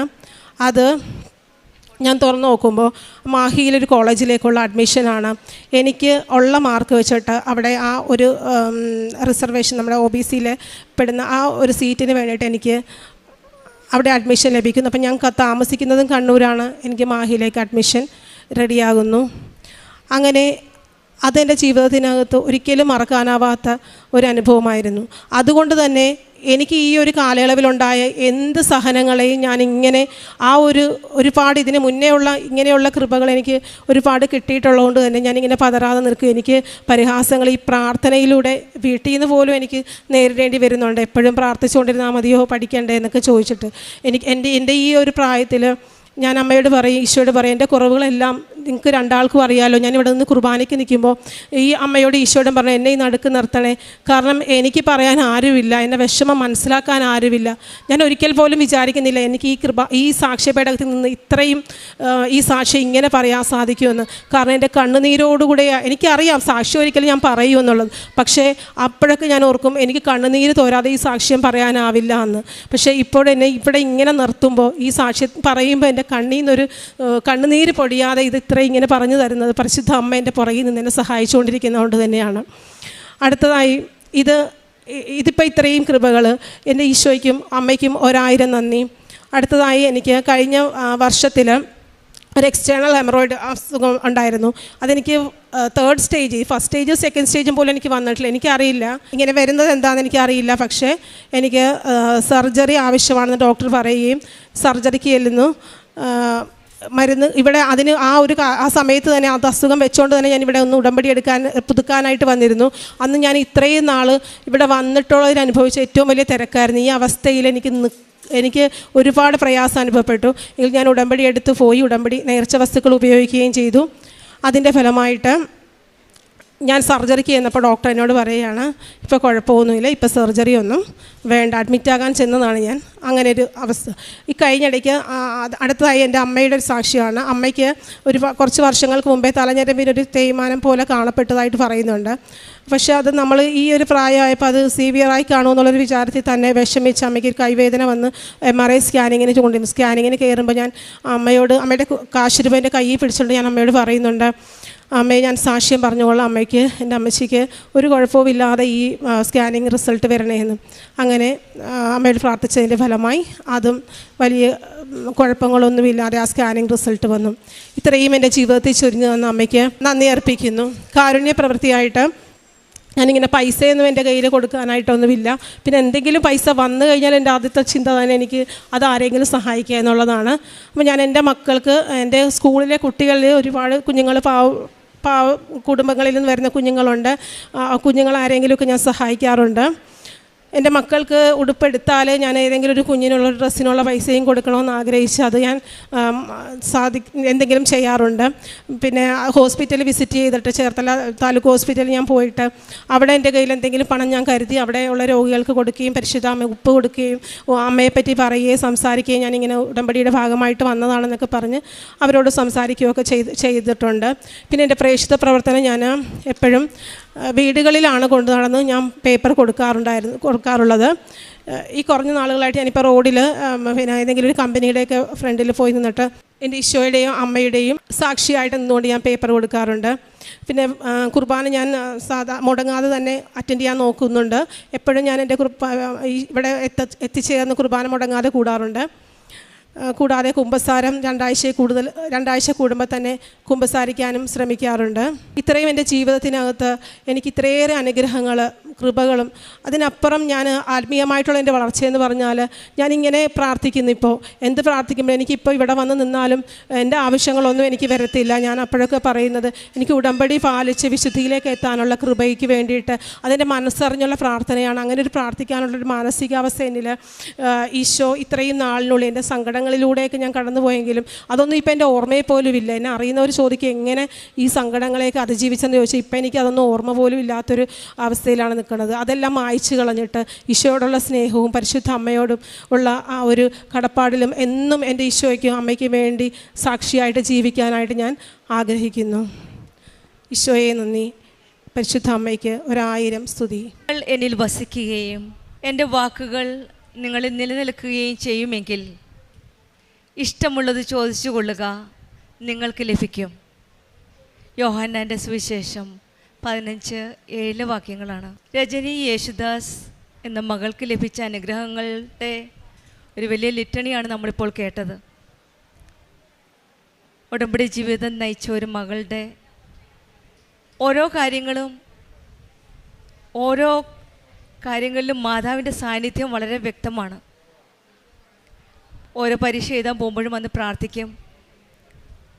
26/8/25 ഉടമ്പടി ധ്യാനത്തിൽ അന്ന് ലൈറ്റ് ദ ക്യാൻഡിൽ റിക്വസ്റ്റ് ഇട്ടു. KSET എക്സാം പോകുന്നതിന് മുമ്പാണ്. അച്ഛൻ്റെ ഉടമ്പടി ധ്യാനം ഉടമ്പടി മക്കൾ എപ്പോഴും കേൾക്കുന്നതാണ്. അന്നത്തെ ധ്യാനത്തിൻ്റെ ദിവസം അച്ഛൻ ഇങ്ങനെ പറയുകയുണ്ടായി, K എന്ന് പറയുന്ന ലെറ്ററുമായിട്ട് ബന്ധപ്പെട്ട തടസ്സങ്ങളെല്ലാം മാറിയിരിക്കുന്നു. ഈ മകൾ അതുറച്ചു വിശ്വസിച്ചു. KSET എക്സാമും KTET എക്സാമും എല്ലാം പാസ്സായി. ഇതെല്ലാം പരിശുദ്ധ അമ്മയുടെ ഒരു വലിയ അനുഗ്രഹത്തിൻ്റെ ഒരു കാര്യമാണ് നമ്മൾ കാണുന്നത്. നമ്മൾ ആവശ്യപ്പെടുന്നതെല്ലാം നമ്മൾ ഈശോയുമായിട്ട് ഒന്നിച്ച് കഴിയുമ്പോൾ, നമ്മൾ ഉടമ്പടിയിൽ നിലനിൽക്കുമ്പോൾ നമ്മൾ ഇഷ്ടമുള്ളത് ചോദിക്കുന്നത് പരിശുദ്ധ അമ്മ യേശുവിൽ നിന്ന് നമുക്ക് വാങ്ങിച്ചു തരുന്ന ഒരു വലിയൊരു ഉദാഹരണമാണ് രജനിയുടെ ജീവിതത്തിൽ നമുക്ക് കാണാൻ സാധിക്കുന്നത്. ഒരു കാര്യം അവൾ പ്രാർത്ഥിച്ചു, തോറ്റാലും എനിക്ക് കുഴപ്പമില്ല, പക്ഷേ അമ്മയോടും ഈശോയോടുമുള്ള സ്നേഹത്തിൽ കുറവ് വരുത്തരുത് എന്നാണ് അവൾ പ്രാർത്ഥിച്ചത്. നമ്മൾ ഓരോ വ്യക്തികളും ഈ മനോഭാവത്തോടെ പ്രാർത്ഥിക്കുമ്പോഴാണ് ഈശോയുടെയും പരിശുദ്ധ അമ്മയുടെ അനുഗ്രഹങ്ങൾ നമ്മളുടെ ജീവിതത്തിലും നമുക്ക് അനുഭവവേദ്യമാകുന്നത്. മറ്റൊരു സന്ദർഭത്തിൽ പ്രാർത്ഥിച്ചു രോഗശാന്തിക്കായിട്ട്. അമ്മയുടെ MRI സ്കാൻ ചെയ്തപ്പോൾ ഓപ്പറേഷൻ വേണമെന്നാണ് പറഞ്ഞത്. ഉടമ്പടി വസ്തുക്കളായ തൈലവും ഉപ്പും തേച്ച് പ്രാർത്ഥിച്ചു. ഉടമ്പടിയിലായിരുന്ന മകളാണ്. ഓപ്പറേഷൻ ചെയ്യാൻ ചെന്നപ്പോഴാണ് പറഞ്ഞത് ഓപ്പറേഷൻ്റെ ആവശ്യമില്ല എന്ന്. ഇതും പരിശുദ്ധ അമ്മയുടെ ഒരു വലിയൊരു അനുഗ്രഹമായിട്ടാണ് കാണുന്നത്. ഈശോയിൽ വിശ്വാസമർപ്പിച്ച് നമ്മൾ പ്രാർത്ഥിക്കുമ്പോൾ പരിശുദ്ധ അമ്മ നമുക്കിഷ്ടമുള്ളതെല്ലാം നമ്മൾ ചോദിച്ചു കൊള്ളുക, അമ്മ വാങ്ങിത്തരും. അതാണ് ഉടമ്പടി മക്കളുടെ വിശ്വാസം. പരിശുദ്ധ അമ്മയുടെ മധ്യസ്ഥം വഴി ഈ മകൾക്ക് ലഭിച്ച എല്ലാ അനുഗ്രഹങ്ങൾക്കും ഈശോയ്ക്കും അമ്മയ്ക്കും നന്ദി പറഞ്ഞുകൊണ്ട് കരങ്ങളടിച്ച് നമുക്ക് ദൈവത്തെ മഹത്വപ്പെടുത്താം. യേശുവേ നന്ദി, യേശുവേ സ്തുതി. ആദ്യമേ തന്നെ ദൈവമാതാവ് പ്രത്യക്ഷപ്പെട്ട ഈ പുണ്യഭൂമിയിൽ വന്ന് സാക്ഷ്യം പറയാൻ എനിക്ക് അനുഗ്രഹം തന്ന അമ്മ മാതാവിനും തിരുകുമാരനും നന്ദി പറയുന്നു. എൻ്റെ പേര് ജെറോം ജോഷി. ഞാൻ വരുന്നത് എറണാകുളം ജില്ലയിലെ നോർത്ത് പറവൂരിൽ നിന്നാണ്. ഞാൻ ഒരു ഡെക്കേഡറ്റാണ്, അതായത് മർച്ചൻ്റ് നേവിയിൽ വർക്ക് ചെയ്യുന്നു. ഞാനിപ്പോൾ അതിൻ്റെ പരീക്ഷയുടെ ഭാഗമായിട്ട് ഇപ്പോൾ ലീവിൽ വന്നിരിക്കുന്നതാണ്. ആ സമയത്താണ് ഞാൻ ഉടമ്പടി എടുത്തത്. ഞാൻ ഉടമ്പടി എടുത്തത് ജൂൺ മാസം 3-ാം തീയതിയാണ് ഈ കൊല്ലം. ഞാൻ അതിൽ വെച്ച ഒരു ആദ്യത്തെ നിയോഗമായിരുന്നു എൻ്റെ ഇൻ്റർവ്യൂവിൻ്റെ ഭാഗമായിട്ടുള്ള, ഞാൻ തുടരെ പരാജയപ്പെട്ടിരുന്ന എൻ്റെ ഇൻ്റർവ്യൂ പാസ്സാകുന്നതിനെക്കുറിച്ച് ഞാൻ ഉടമ്പടിയിൽ ഈ നിയോഗം വെച്ച് പ്രാർത്ഥിച്ചു. ആദ്യ 3 മാസങ്ങളിൽ ഉണ്ടായ ഇൻ്റർവ്യൂകളെല്ലാം എനിക്ക് പരാജയം തന്നെയായിരുന്നു. പിന്നീട് ഞാൻ ഉടമ്പടി പുതുക്കുവാനായി സെപ്റ്റംബർ 10-ാം തീയതി കൃപാസനത്തിൽ വരികയുണ്ടായി. അന്നേരമാണ് ഞാൻ അറിഞ്ഞത് ഞാൻ ചെയ്യുന്നതിൽ കാരുണ്യ പ്രവൃത്തികൾ വളരെ കുറവായിരുന്നു. അതായത് എൻ്റെ അടുത്ത് വന്ന് സഹായം ചോദിക്കുന്നവരോട് കുറച്ച് സഹായം ചെയ്യുകയല്ലാതെ വേറൊരു കാരുണ്യ പ്രവൃത്തിയും ഞാൻ പ്രത്യേകിച്ച് ചെയ്തിരുന്നില്ല. അപ്പോഴാണ് എൻ്റെ ഒരു സുഹൃത്ത്, അവനും ഉടമ്പടിയായിരുന്നു, അവൻ പറഞ്ഞു അവൻ ഒരു വയോധാലയത്തിൽ പോയി അവിടുത്തെ അപ്പച്ചന്മാർക്ക് കുളിപ്പിക്കുകയും ഷേവ് ചെയ്യുകയും ചെയ്യുകയായിരുന്നു. ഞാനപ്പോൾ അവൻ്റെ ഒപ്പം പോയി ആ പ്രവൃത്തികൾ ചെയ്യാൻ തുടങ്ങി. ആദ്യ 2 ആഴ്ച ഞാൻ പോയത് എൻ്റെ നിയോഗം എങ്ങനെയെങ്കിലും സാധിക്കണമെന്ന് ആലോചിച്ചായിരുന്നു. പിന്നീട് ഞാൻ അതിൻ്റെ ഒരു കടമയായി സ്വീകരിച്ചു. മാതാവിനോടുള്ള എൻ്റെ ഭക്തി അതിലൂടെ കൂടാൻ സാധിച്ചു. ഞാനപ്പോൾ കാരുണ്യ പ്രവർത്തികളും പ്രേക്ഷിത പ്രവർത്തനങ്ങളും കൂടുതലായി, അതായത് രണ്ടാമതായി ഉടമ്പടി പുതുക്കിയപ്പോൾ കൂടുതലായി ഞാൻ ചെയ്യാൻ തുടങ്ങി. അതിലൂടെ ഒക്ടോബർ മാസം എനിക്ക് ഇൻ്റർവ്യൂവിൻ്റെ ഡേറ്റ് വന്നു. ഞാൻ അതിൽ പാസ്സാകുമെന്നാണെന്ന് എൻ്റെ വലിയ പ്രതീക്ഷ. അപ്പോൾ ഞാൻ അമ്മയോട് പറഞ്ഞിരുന്നു, ഒക്ടോബർ മാസം ഞാൻ പാസ്സാകുകയാണെങ്കിൽ ഞാൻ അവിടെ ഉടമ്പടി ജവമാല റാലി വോളണ്ടിയറായിട്ട് ഞാൻ വരുമെന്നു. പക്ഷേ ആ മാസവും മാതാവിനോട് പറഞ്ഞു, നീ ഇപ്പോൾ പോകണ്ട. ആ മാസവും എനിക്ക് കിട്ടിയില്ല. എന്നാലും ഞാൻ റാലിയിൽ വോളണ്ടിയറായിട്ട് വന്നിരുന്നു. ആ ദിവസം രാത്രി ഞാൻ ബൈബിൾ വായിക്കുന്ന സമയത്ത് എനിക്ക് കിട്ടിയ വാക്യം എന്ന് പറയുന്നത് തോബിയാസിൻ്റെ വിവാഹ സമയമായിരുന്നു. അതിൽ സാറായി വിവാഹം ചെയ്യുമ്പോൾ 7 പ്രാവശ്യം സാറായെ മറ്റുള്ളവർ വിവാഹം ചെയ്തിരുന്നു. എന്നിട്ടും 8-ാം പ്രാവശ്യമാണ് തോബിയാസ് വന്ന് വിവാഹം ചെയ്തപ്പോഴും കർത്താവ് അവരെ സഹായിച്ചത്. അപ്പോൾ ഞാൻ വിചാരിച്ചു, 8-ാമത്തെ പ്രാവശ്യമാണ് എൻ്റെ സമയം. ദൈവമായ കർത്താവ് എന്നോടത് പറയുകയാണ്, 8-ാമത്തെ പ്രാവശ്യമാണ് നിൻ്റെ സമയം, അടുത്ത പ്രാവശ്യം നിനക്ക് എന്തായാലും കിട്ടും. അപ്പോൾ ഞാൻ ആ വിശ്വാസത്തിൽ ഉറച്ചു നിന്നു. 8-ാമത്തെ പ്രാവശ്യം എന്ന് പറഞ്ഞത് ഇന്നലത്തെ ദിവസമായിരുന്നു. ഞാൻ ഇന്നലെ ചെന്നൈയിൽ പോയി. ചെന്നൈയിൽ പോകുന്ന സമയത്ത് ഞാൻ ഉടമ്പടി പത്രികയും ഉടമ്പടിയും നേർച്ച വസ്തുക്കളെല്ലാം കൊണ്ടാണ് പോയത്. ഞാൻ അമ്മയോട് പറഞ്ഞിരുന്നു, അമ്മേ ഞാനവിടെ ഇൻ്റർവ്യൂ അറ്റൻഡ് ചെയ്ത് പാസ്സായി ഞാൻ കൃപാസനത്തിൽ വന്ന് സാക്ഷ്യം പറഞ്ഞിട്ട് ഞാൻ വീട്ടിൽ കയറുള്ളൂ എന്ന് പറഞ്ഞായിരുന്നു. എന്നിട്ട് ഞാൻ ഇൻ്റർവ്യൂ ഹോളിലോട്ട് കയറുന്നതിന് മുമ്പ് ഉടമ്പടി ഒപ്പെടുത്ത് ഇൻ്റർവ്യൂ റൂമിലോട്ട് കയറുന്നതിന് മുമ്പ് അവിടെ വിതറി വിശ്വാസ പ്രമാണം ചൊല്ലിയിട്ട് അകത്തോട്ട് കയറിയത്. അപ്പോൾ ഇൻ്റർവ്യൂവേഴ്സ് 2 പേരായിരുന്നു, ഒരു എക്സ്റ്റേണലും ഒരു ഇൻ്റേണലും. എക്സ്റ്റേണൽ വന്ന് ആദ്യമേ ചോദ്യം ചോദിച്ചു. സാധാരണ രീതിയിൽ ഈ എക്സ്റ്റേണൽ ചോദ്യം ചോദിച്ച് അയാൾക്ക് തൃപ്തിപ്പെട്ടില്ലെങ്കിൽ അദ്ദേഹം പറയും നെക്സ്റ്റ് ടൈം ചെയ്തോളൂ. അതേപോലെ തന്നെയാണ് ഇപ്രാവശ്യം ഉണ്ടായത്. അദ്ദേഹം പറഞ്ഞു ഉത്തരങ്ങളൊക്കെ ശരിയാണെന്ന് പറയുന്നത്, പക്ഷേ കോൺഫിഡൻസ് ഇല്ല, അതുകൊണ്ട് ഒരു പ്രാവശ്യം കൊണ്ട് ചെയ്തോളൂ. അപ്പോൾ ഞാൻ ഇൻ്റേണലിനെ നോക്കി പുഞ്ചിരിച്ചിട്ട് എന്നോട് പറഞ്ഞു, കുഴപ്പമില്ല, നീ ഒന്ന് പുറത്ത് പോയി നിൽക്ക്, ഞാൻ നിന്നെ പിന്നീട് വിളിക്കാമെന്ന് പറഞ്ഞു. സാധാരണഗതിയിൽ അങ്ങനെ ഒരിക്കലും സംഭവിക്കാത്തതാണ്. എക്സ്റ്റേണൽ ഒരു വാക്ക് പറഞ്ഞാൽ പിന്നെ അതിൻ്റെ അപ്പുറത്തോട് ഇൻ്റേണൽ പറയുകയില്ല. ഞാൻ പുറത്ത് പോയിരുന്നു. ബുക്കിന് പകരം ഞാൻ കാശ് രൂപം കയ്യിലെടുത്ത് വിശ്വാസ പ്രമാണം ചൊല്ലിക്കൊണ്ടിരുന്നു. ഇൻ്റേണൽ എന്നെ വിളിച്ചു. പിന്നെ അകത്ത് കയറിയപ്പോൾ ഇൻ്റേണൽ ചോദിച്ച എല്ലാ ചോദ്യത്തിനും ഞാൻ കൃത്യമായി ഉത്തരം പറഞ്ഞു. അപ്പോൾ ഇൻ്റേണലിനോട് ചോദിച്ചു, നേരത്തെ എന്തെങ്കിലും പറയായിരുന്നത്, നീ എല്ലാം കറക്റ്റായിട്ട് പറഞ്ഞിട്ടുണ്ട്, ഇപ്രാവശ്യം നിന്നെ പാസ്സാക്കുകയാണ്, ധൈര്യമായിട്ട് ജോയിൻ ചെയ്തോളാം എന്ന് പറഞ്ഞു. അങ്ങനെ ഞാൻ പാസ്സായി. ആ സമയത്ത് എൻ്റെ അമ്മ കൃപാസനത്തിൽ വിളിച്ചായിരുന്നു. കൃപാസനത്തിൽ നിന്ന് എൻ്റെ അമ്മക്ക് അവർക്ക് കൊടുത്ത വചനം സങ്കീർത്തന പുസ്തകം 71-ാം അധ്യായം 16-ാം വാക്യമായിരുന്നു. ദൈവമായ കർത്താവിൻ്റെ ശക്തമായ പ്രവൃത്തിയിലൂടെ സാക്ഷ്യമായി ഞാൻ വരും, ഞാൻ അങ്ങയെ മാത്രം നീതിയെ പ്രകടിപ്പിക്കും. അതേപോലെ തന്നെ ഞാനിപ്പോൾ സാക്ഷ്യമായി വന്നിരിക്കുകയാണ് ഇവിടെ. അതല്ലാതെ മറ്റൊരു സാക്ഷ്യം എനിക്ക് പറയാനുള്ളത് എന്താണെന്ന് വെച്ചാൽ, ഞാൻ എൻ്റെ ആദ്യ ഉടമ്പടി തന്നെ എഴുതിയതായിരുന്നു എൻ്റെ എല്ലാ കൂട്ടുകാർക്കും ഒരു ജോലിയും അതേപോലെ തന്നെ ഏതെങ്കിലും ഒരു കോഴ്സിലോട്ട് കയറണം എന്നുള്ളത്. കാരണം അവരെല്ലാവരും 2-3 കൊല്ലങ്ങളായിട്ട് വെറുതെ വീട്ടിലിരിക്കുമായിരുന്നു. ഞാൻ ഉടമ്പടി എടുത്ത് 1-2 മാസത്തിനുള്ളിൽ തന്നെ എല്ലാവരും, അതായത് ഓൾമോസ്റ്റ് എല്ലാവരും തന്നെ ഓരോരോ നല്ല കോഴ്സുകളിലോട്ടും കൂടാതെ നല്ല നല്ല ജോലികളിലോട്ടും PSC ലിസ്റ്റിലോട്ടൊക്കെ എല്ലാം കയറാൻ തുടങ്ങി. 2 പേർ വിദേശത്തിലോട്ടും പോയി. അതേപോലെ തന്നെ ഞാൻ ഉടമ്പടി വെച്ച മറ്റൊരു കാര്യമാണ് എൻ്റെ ആരോഗ്യപരമായി യൂറിക് ആസിഡിന് എനിക്ക് കുറച്ച് സർജിങ് ഉണ്ടായിരുന്നു. ആ സമയത്ത് ഡോക്ടർ പറഞ്ഞത് മരുന്ന് കൊണ്ട് ചിലപ്പോൾ മാറാൻ സാധ്യത കുറവാണ്, കാരണം 7.9 വന്ന് വെച്ചത്, 8 വന്നാൽ കൂടുതലാണ്, വളരെ കൂടുതലാണെന്ന് പറഞ്ഞത്. ഞാൻ അമ്മയോട് പറഞ്ഞു, അമ്മേ ഈ പ്രായത്തിൽ എനിക്ക് യൂറിക് ആസിഡ് വന്നു കഴിഞ്ഞാൽ ഒട്ടും പറ്റില്ല, അതുകൊണ്ട് ഇതെങ്ങനെയെങ്കിലും മാറ്റിത്തരണമെന്ന് പറഞ്ഞു. അതേപോലെ തന്നെ 1 മാസം കഴിഞ്ഞ് ഞാൻ ടെസ്റ്റ് ചെയ്തപ്പോൾ ഞാൻ ഉടമ്പടി ഉപ്പും തൈലവും വളരെ രീതിയിൽ ഉപയോഗിക്കുമായിരുന്നു. ഉപ്പ് വെള്ളത്തിൽ കലക്കി കുടിക്കുകയും തൈലം എൻ്റെ ജോയിൻറ്റുകൾ നല്ല വേദനയായിരുന്നു യൂറിക് ആസിഡ് കൂടിയപ്പോൾ. ഞാൻ ജോയിൻറ്റുകളെ പറ്റി പ്രാർത്ഥിക്കുകയും ചെയ്യുമായിരുന്നു. അപ്പോൾ 1 മാസം കഴിഞ്ഞ് ചെക്ക് ചെയ്തപ്പോൾ അത് വളരെയധികം നോർമലായി വന്നിരിക്കുന്നു, വളരെയധികം കുറഞ്ഞ് അത് നോർമലായി വന്നിരുന്നു. അതേപോലെ തന്നെ എൻ്റെ ചേട്ടന് വേണ്ടിയും ഞാൻ പ്രാർത്ഥിച്ചിരുന്നു. ചേട്ടൻ്റെ എക്സാമും ഇൻ്റർവ്യൂവുമായിരുന്നു. അപ്പോൾ എക്സാമിൻ്റെ സമയത്ത് ചേട്ടൻ പറഞ്ഞത് എല്ലാം വളരെ പാടായിരുന്നു. ഇൻ്റർവ്യൂ ഒട്ടും പ്രതീക്ഷിക്കാത്ത ദിവസമായിരുന്നു വന്നിരുന്നത്, ഒട്ടും പ്രിപ്പയർ അല്ലാത്ത ദിവസമായിരുന്നു പോയിരുന്നത്. അപ്പോൾ 6 എക്സാം ഉണ്ടായിരുന്നതിൽ 5 എക്സാം പെട്ടെന്ന് പാസ്സാവുകയും 3 ഇൻ്റർവ്യൂവിൽ 1 ഇൻ്റർവ്യൂ പാസ്സാവുകയും ചെയ്തിരുന്നു. അപ്പോൾ ഉടമ്പടിയിലൂടെ എനിക്ക് വളരെയധികം ആത്മീയമായ വളർച്ചയും മറ്റ് ഭൗതിക അനുഗ്രഹങ്ങളും ദൈവമായ കർത്താവ് എനിക്ക് നൽകിയിരുന്നു ആത്മമാതാവ് വഴി. അപ്പോൾ ഇപ്പോഴത്തെ തലമുറയോട് ഞാൻ പറയാമെന്നുള്ള ഉദ്ദേശിക്കുന്നതെന്ന് വെച്ചാൽ കാരണം എൻ്റെ സമൂഹത്തിൽ ഞാൻ കാണുകയാണ്, ഇത്ര ചെറുപ്പക്കാരായ എല്ലാ വ്യക്തികളും ദൈവത്തിൽ നിന്ന് അകന്ന് ജീവിക്കുകയാണ്. കൂടാതെ അവർ വിശ്വാസം വളരെ കുറവും മറ്റു കാര്യങ്ങളിൽ വളരെ താല്പര്യം കൂടുതലുമാണ്. അപ്പോൾ ഉടമ്പടി എടുക്കുന്ന വഴി ഇപ്പോൾ എൻ്റെ ജീവിതത്തിൽ തന്നെ മാറ്റമുണ്ടായതെന്ന് വെച്ചാൽ എല്ലാ ദിവസവും ഞാൻ രാവിലെ 5:30 എണീക്കുകയും രാവിലെ 5:30 തന്നെ അച്ഛൻ്റെ ടോക്ക് കേൾക്കുകയും എല്ലാ ദിവസവും ബൈബിൾ വായിക്കുകയും എല്ലാ ദിവസവും മുടങ്ങാതെ കുടുംബ പ്രാർത്ഥനയിൽ പങ്കെടുക്കുകയും ചെയ്യുന്നു. അത് ഉടമ്പടി വഴിയാണ് ഞാൻ ഇത് കൂടുതലായി എൻ്റെ ജീവിതത്തിലോട്ട് വന്നത്. അതിന് മുമ്പും ഞാൻ ചെയ്യുമായിരുന്നു, പക്ഷേ എനിക്ക് അത്രയും തീക്ഷ്ണത ഉണ്ടായിരുന്നില്ല. അപ്പോൾ ഞാൻ പറയുന്നത് വെച്ചാൽ ഉടമ്പടി ജീവിതത്തിലൂടെ നമുക്ക് ദൈവമാതാവിൻ്റെ അനുഗ്രഹങ്ങൾ സാധിക്കാൻ വളരെ സാധ്യത കൂടുതലാണ്. അതുകൊണ്ട് തന്നെ എല്ലാവരും ഉടമ്പടി ജീവിതത്തിലൂടെ ഉടമ്പടി എടുത്ത് പ്രാർത്ഥിക്കണമെന്നാണ് ഞാൻ അമ്മ മാതാവ് വഴി പറയുന്നത്. ഞാൻ ചെയ്യുന്ന കാരുണ്യ പ്രവർത്തികൾ എന്ന് പറഞ്ഞാൽ നേരത്തെ പറഞ്ഞതുപോലെ ഒരു വയോജനാലയത്തിൽ പോയി അവർക്ക് ഷേവ് ചെയ്യുകയും കുളിപ്പിക്കുകയും ചെയ്യും. എല്ലാ ആഴ്ചയിലും എല്ലാ വെള്ളിയാഴ്ചയിലാണ് പോകുന്നത്. ഇപ്പോൾ എനിക്ക് ആ ദിവസം പോകാൻ പറ്റിയില്ലെങ്കിൽ അതിൻ്റെ അടുത്ത ദിവസങ്ങളിലെല്ലാം പോകുമായിരുന്നു. പിന്നെ പ്രേക്ഷിത പ്രവർത്തനങ്ങൾ ആദ്യം ചെയ്തിരുന്നത് വെച്ചാൽ ഞാൻ പത്രം വാങ്ങിക്കുകയും അത് കുറച്ച് പത്രം അറിയാത്തടുത്ത്, അതായത് ബസ് സ്റ്റാൻഡിലും ഹോസ്പിറ്റലിലും കൊടുക്കുകയും കുറച്ച് പത്രം പള്ളികളിൽ കൊടുക്കുമായിരുന്നു. പിന്നീടാണ് മനസ്സിലായത് പള്ളികൾ കൊടുത്തിട്ട് ആൾക്കാർ അധികം വായിക്കുകയില്ല, ആൾക്കാരുടെ വിശ്വാസം അങ്ങനെ കൂടാനും പോകുന്നില്ല.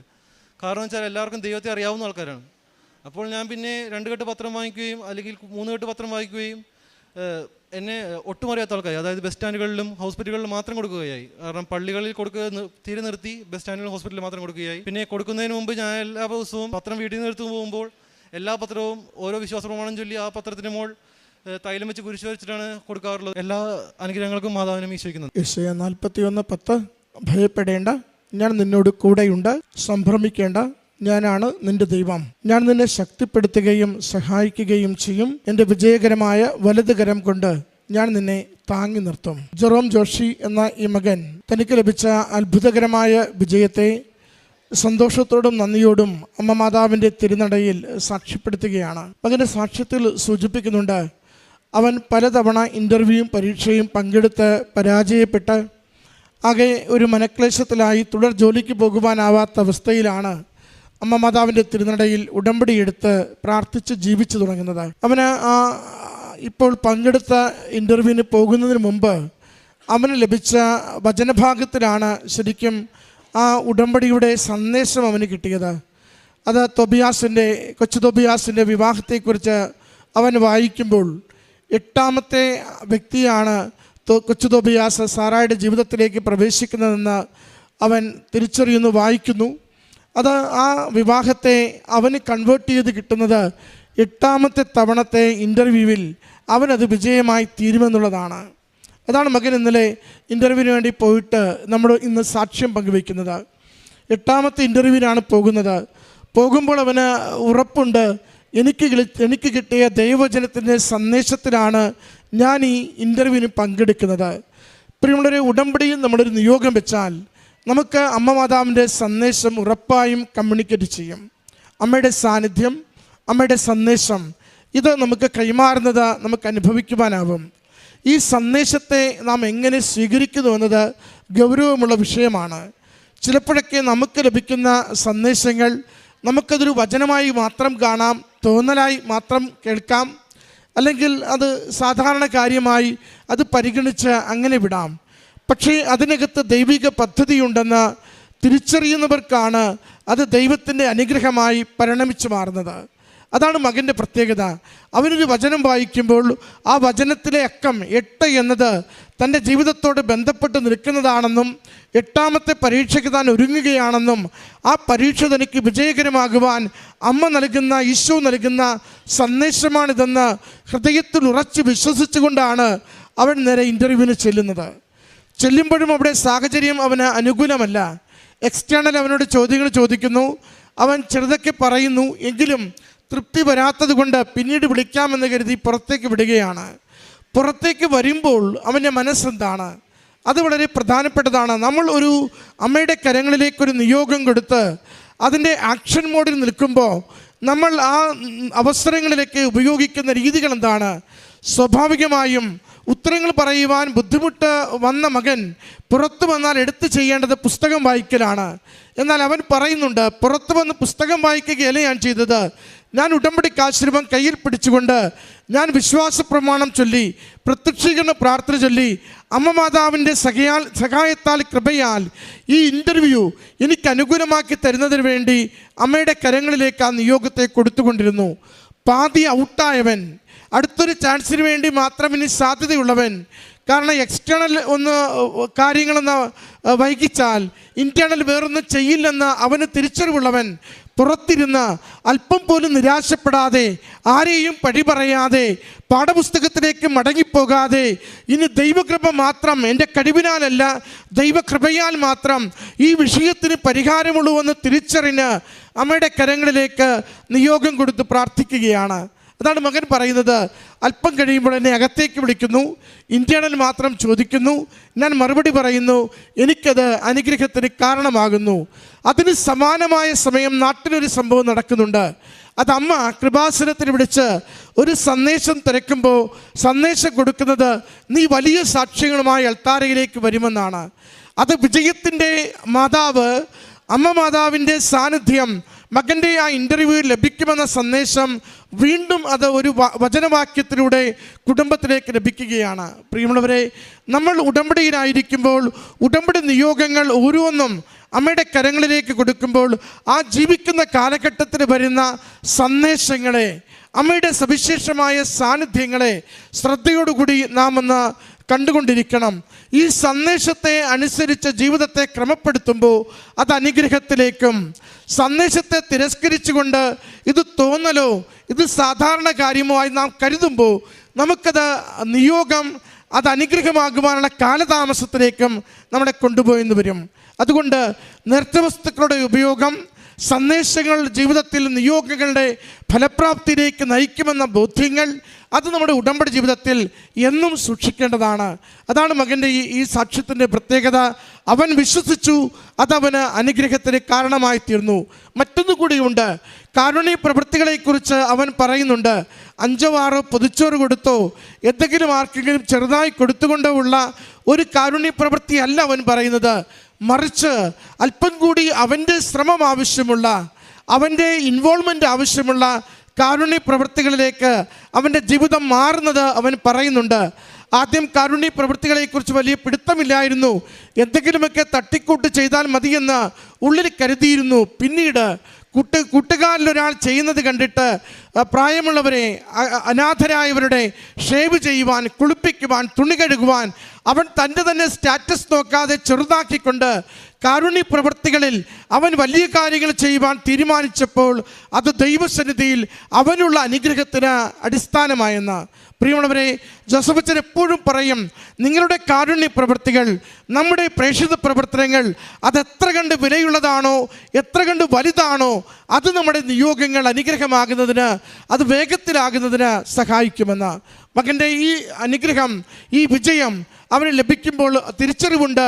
1, സന്ദേശത്തെ അടിയുറച്ച് വിശ്വസിച്ചു. 2, കാരുണ്യ പ്രവർത്തകളെ ഗൗരവത്തിൽ നിർവഹിക്കുവാൻ അവൻ തീരുമാനിച്ചു. ജീവിതത്തെ നന്നായി ക്രമപ്പെടുത്തി. ഒരു യുവാവെന്ന രീതിയിൽ വചനം വായിക്കുവാൻ, അതിരാവിലെ എഴുന്നേൽക്കുവാൻ, ബലിയിൽ പങ്കുചേരുവാൻ നിരന്തരം അവൻ്റെ ശ്രദ്ധ അവൻ്റെ ആത്മീയ മേഖലകളെ ക്രമപ്പെടുത്തിക്കൊണ്ട് ഭൗതിക ജീവിതത്തെ, ദൈവനാമത്തെ മഹത്വപ്പെടുത്തുന്ന വിധത്തിൽ അവൻ ഒരുക്കിയെന്ന് സാക്ഷ്യപ്പെടുത്തുകയാണ്. നമ്മുടെ ജീവിതങ്ങളിലും ഉടമ്പടി അനുഗ്രഹമാവും. ഉടമ്പടി എന്താണോ അനുശാസിക്കുന്നത് അത് ജീവിക്കുവാൻ നമുക്ക് തയ്യാറാവാം. അതിന് ദൈവസന്നിധിയിൽ പ്രാർത്ഥിക്കാം. ഈ മകന് ലഭിച്ച അനുഗ്രഹങ്ങൾക്ക് അമ്മ മാതാവിനും തിരുക്കുമാരനും നന്ദി പറഞ്ഞുകൊണ്ട് കരങ്ങളടിച്ച് ഈ സാക്ഷ്യം സമർപ്പിക്കും. എൻ്റെ മാതാവിനും തിരുകുമാരനോട് ഞാൻ നന്ദി പറയുന്നു. എൻ്റെ പേര് ലഞ്ചു. ഞാൻ വരുന്നത് തിരുവനന്തപുരത്ത് നിന്നാണ്. ഇതെൻ്റെ സഹോദരൻ അരുൺ, സഹോദരൻ്റെ ഭാര്യ അഞ്ജു, 2 മക്കൾ അക്ഷയും ആരുഷും എൻ്റെ മകൾ പൂജയുമാണ്. ഞാനിവിടെ വന്ന് പ്രാർത്ഥിച്ചതിന് ശേഷം എനിക്ക് ഒരുപാട് അനുഗ്രഹങ്ങൾ എൻ്റെ മാതാവും എൻ്റെ തിരുകുമാരനോടും പ്രാർത്ഥിച്ചതിന് ശേഷം എനിക്ക് കിട്ടിയിട്ടുണ്ട്. 1 കോടി നന്ദി ഞാൻ എൻ്റെ മാതാവിന് സമർപ്പിക്കുകയാണ്. ആദ്യം തന്നെ ഞാൻ 9 വർഷമായി ഒരു വാടക വീട്ടിൽ മക്കളും ഞാനും മാത്രമാണുള്ളത്. വാടക വീട്ടിൽ താമസിച്ചു വരികയായിരുന്നു. ഞാൻ കഴിഞ്ഞ 3 വർഷമായി ഒരു ഭവനത്തിന് വേണ്ടിയിട്ട് ഒരുപാട് പ്രതീക്ഷയോടെ കയ്യിൽ പൈസയും വെച്ചിട്ട് ഒരുപാട് ഭവനങ്ങൾ പോയി നോക്കുകയും 3 വീടിൻ്റെ പ്രമാണം എനിക്ക് കൈ വാങ്ങാൻ പറ്റി, അഡ്വാൻസ് കൊടുത്ത്. എന്തൊക്കെയോ കാരണത്താൽ അഡ്വാൻസ് കഴിഞ്ഞതിന് ശേഷം എഗ്രിമെൻറ്റിലേക്ക് വരുമ്പോൾ തടസ്സങ്ങൾ കൊണ്ട് മൂടി ആ 3 വീടും എൻ്റെ കയ്യിൽ നിന്നും നഷ്ടപ്പെട്ടു പോയിട്ടുണ്ട്. ഞാനൊരു സ്ഥാപനമാണ് നടത്തുന്നത്, ഹോം കെയർ സ്ഥാപനം. എനിക്ക് എൻ്റെ സ്ഥാപനത്തിൽ ഒരുപാട് പേര് ജോലിക്ക് വരുന്നുണ്ട്. അപ്പോൾ എൻ്റെ സ്ഥാപനത്തിൽ വന്ന ഒരു ജൈനമ്മയെന്ന് പറയുന്ന ചേച്ചി എന്നോടൊരു 2 വർഷങ്ങൾക്ക് മുമ്പേ ഒരു പത്രം എൻ്റെ ഓഫീസിൽ കൊണ്ടുവന്നിട്ട് പറഞ്ഞു, മോളെ ഈ പത്രം ഒന്ന് വായിക്കണം, ഇത് കൃപാസനത്തിലെ പത്രമാണെന്ന്. പക്ഷേ അന്ന് ഞാൻ അതിനെ അത്രയും വില കൊടുക്കാതെ ആ പത്രം വാങ്ങി എടുത്ത് എവിടെയോ വെച്ചു. ഞാൻ അതിനെ നോക്കിയതുമില്ല, വായിച്ചതുമില്ല. വീണ്ടും ഞാൻ ഇങ്ങനെ വീടുകൾ തേടിക്കൊണ്ടിരിക്കെ വീണ്ടും ഈ ചേച്ചി ഓഫീസിൽ വരാനൊരു സാഹചര്യമുണ്ടായി. അന്നും ആ ചേച്ചി ഒരു പത്രവുമായിട്ട് ഓഫീസിൽ വന്നു. മോളെ വീടായോ എന്നെന്നോട് ചോദിച്ചു. ഞാൻ പറഞ്ഞു, എനിക്ക് ഭവനമായില്ല ചേച്ചി, അഡ്വാൻസ് കൊടുക്കുന്നു, എല്ലാ ഭവനങ്ങളും തടസ്സപ്പെട്ടു, എനിക്കൊരു ഭവനത്തിനുള്ള യോഗമുണ്ടായിരിക്കില്ല, എന്തൊക്കെയോ കാരണത്താൽ ഭവനം വാങ്ങാൻ കഴിയുന്നില്ല. അപ്പോൾ ചേച്ചി വീണ്ടും എന്നോട് പറഞ്ഞു, മോളെ ഒന്ന് കൃപാസനം വരെ ഒന്ന് പോകുക, മോളുടെ എല്ലാ തടസ്സങ്ങളും മാറ്റി മോൾക്ക് നല്ലൊരു ഭവനം വാങ്ങാൻ മാതാവ് അനുഗ്രഹിക്കും. അങ്ങനെ ഞാൻ ഇവിടെ വരുന്നതിന് ഒരാഴ്ചയ്ക്ക് മുമ്പേ ഈ പത്രം ഞാൻ കയ്യിൽ പറ്റുകയും ആ പത്രം ഞാൻ വാങ്ങിച്ചെൻ്റെ ആ ഓഫീസിൽ വയ്ക്കുകയും ചെയ്തിട്ട് എൻ്റെ മനസ്സിലൊരു തോന്നലുണ്ടായി, എന്നാൽ കൃപാസനം വരെ ഒന്ന് പോയേക്കാം. ഒരു പരീക്ഷണവുമായാണ് ഞാൻ ഈ കൃപാസന പടിയിലേക്ക് വരുന്നത്. നടക്കുമെന്നൊരു പ്രതീക്ഷയും എനിക്കുണ്ടായിരുന്നില്ല.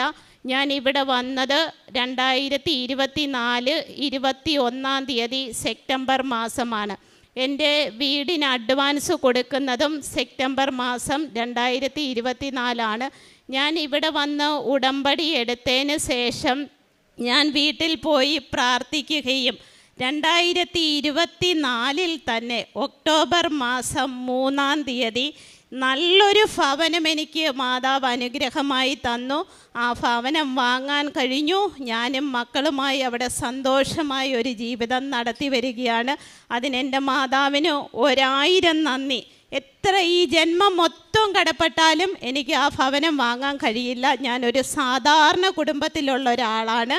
ഈശ്വര വിശ്വാസം മാത്രം മുറുകെ പിടിച്ചുകൊണ്ട് ദൈവത്തിൻ്റെ പ്രാർത്ഥനയോടുകൂടി ഇന്ന് ഒരു 10-200ഓളം വീടുകൾക്ക് എൻ്റെ ഓഫീസും കൊണ്ട് അവരുടെ കുടുംബം കഴിഞ്ഞു പോകുന്നു.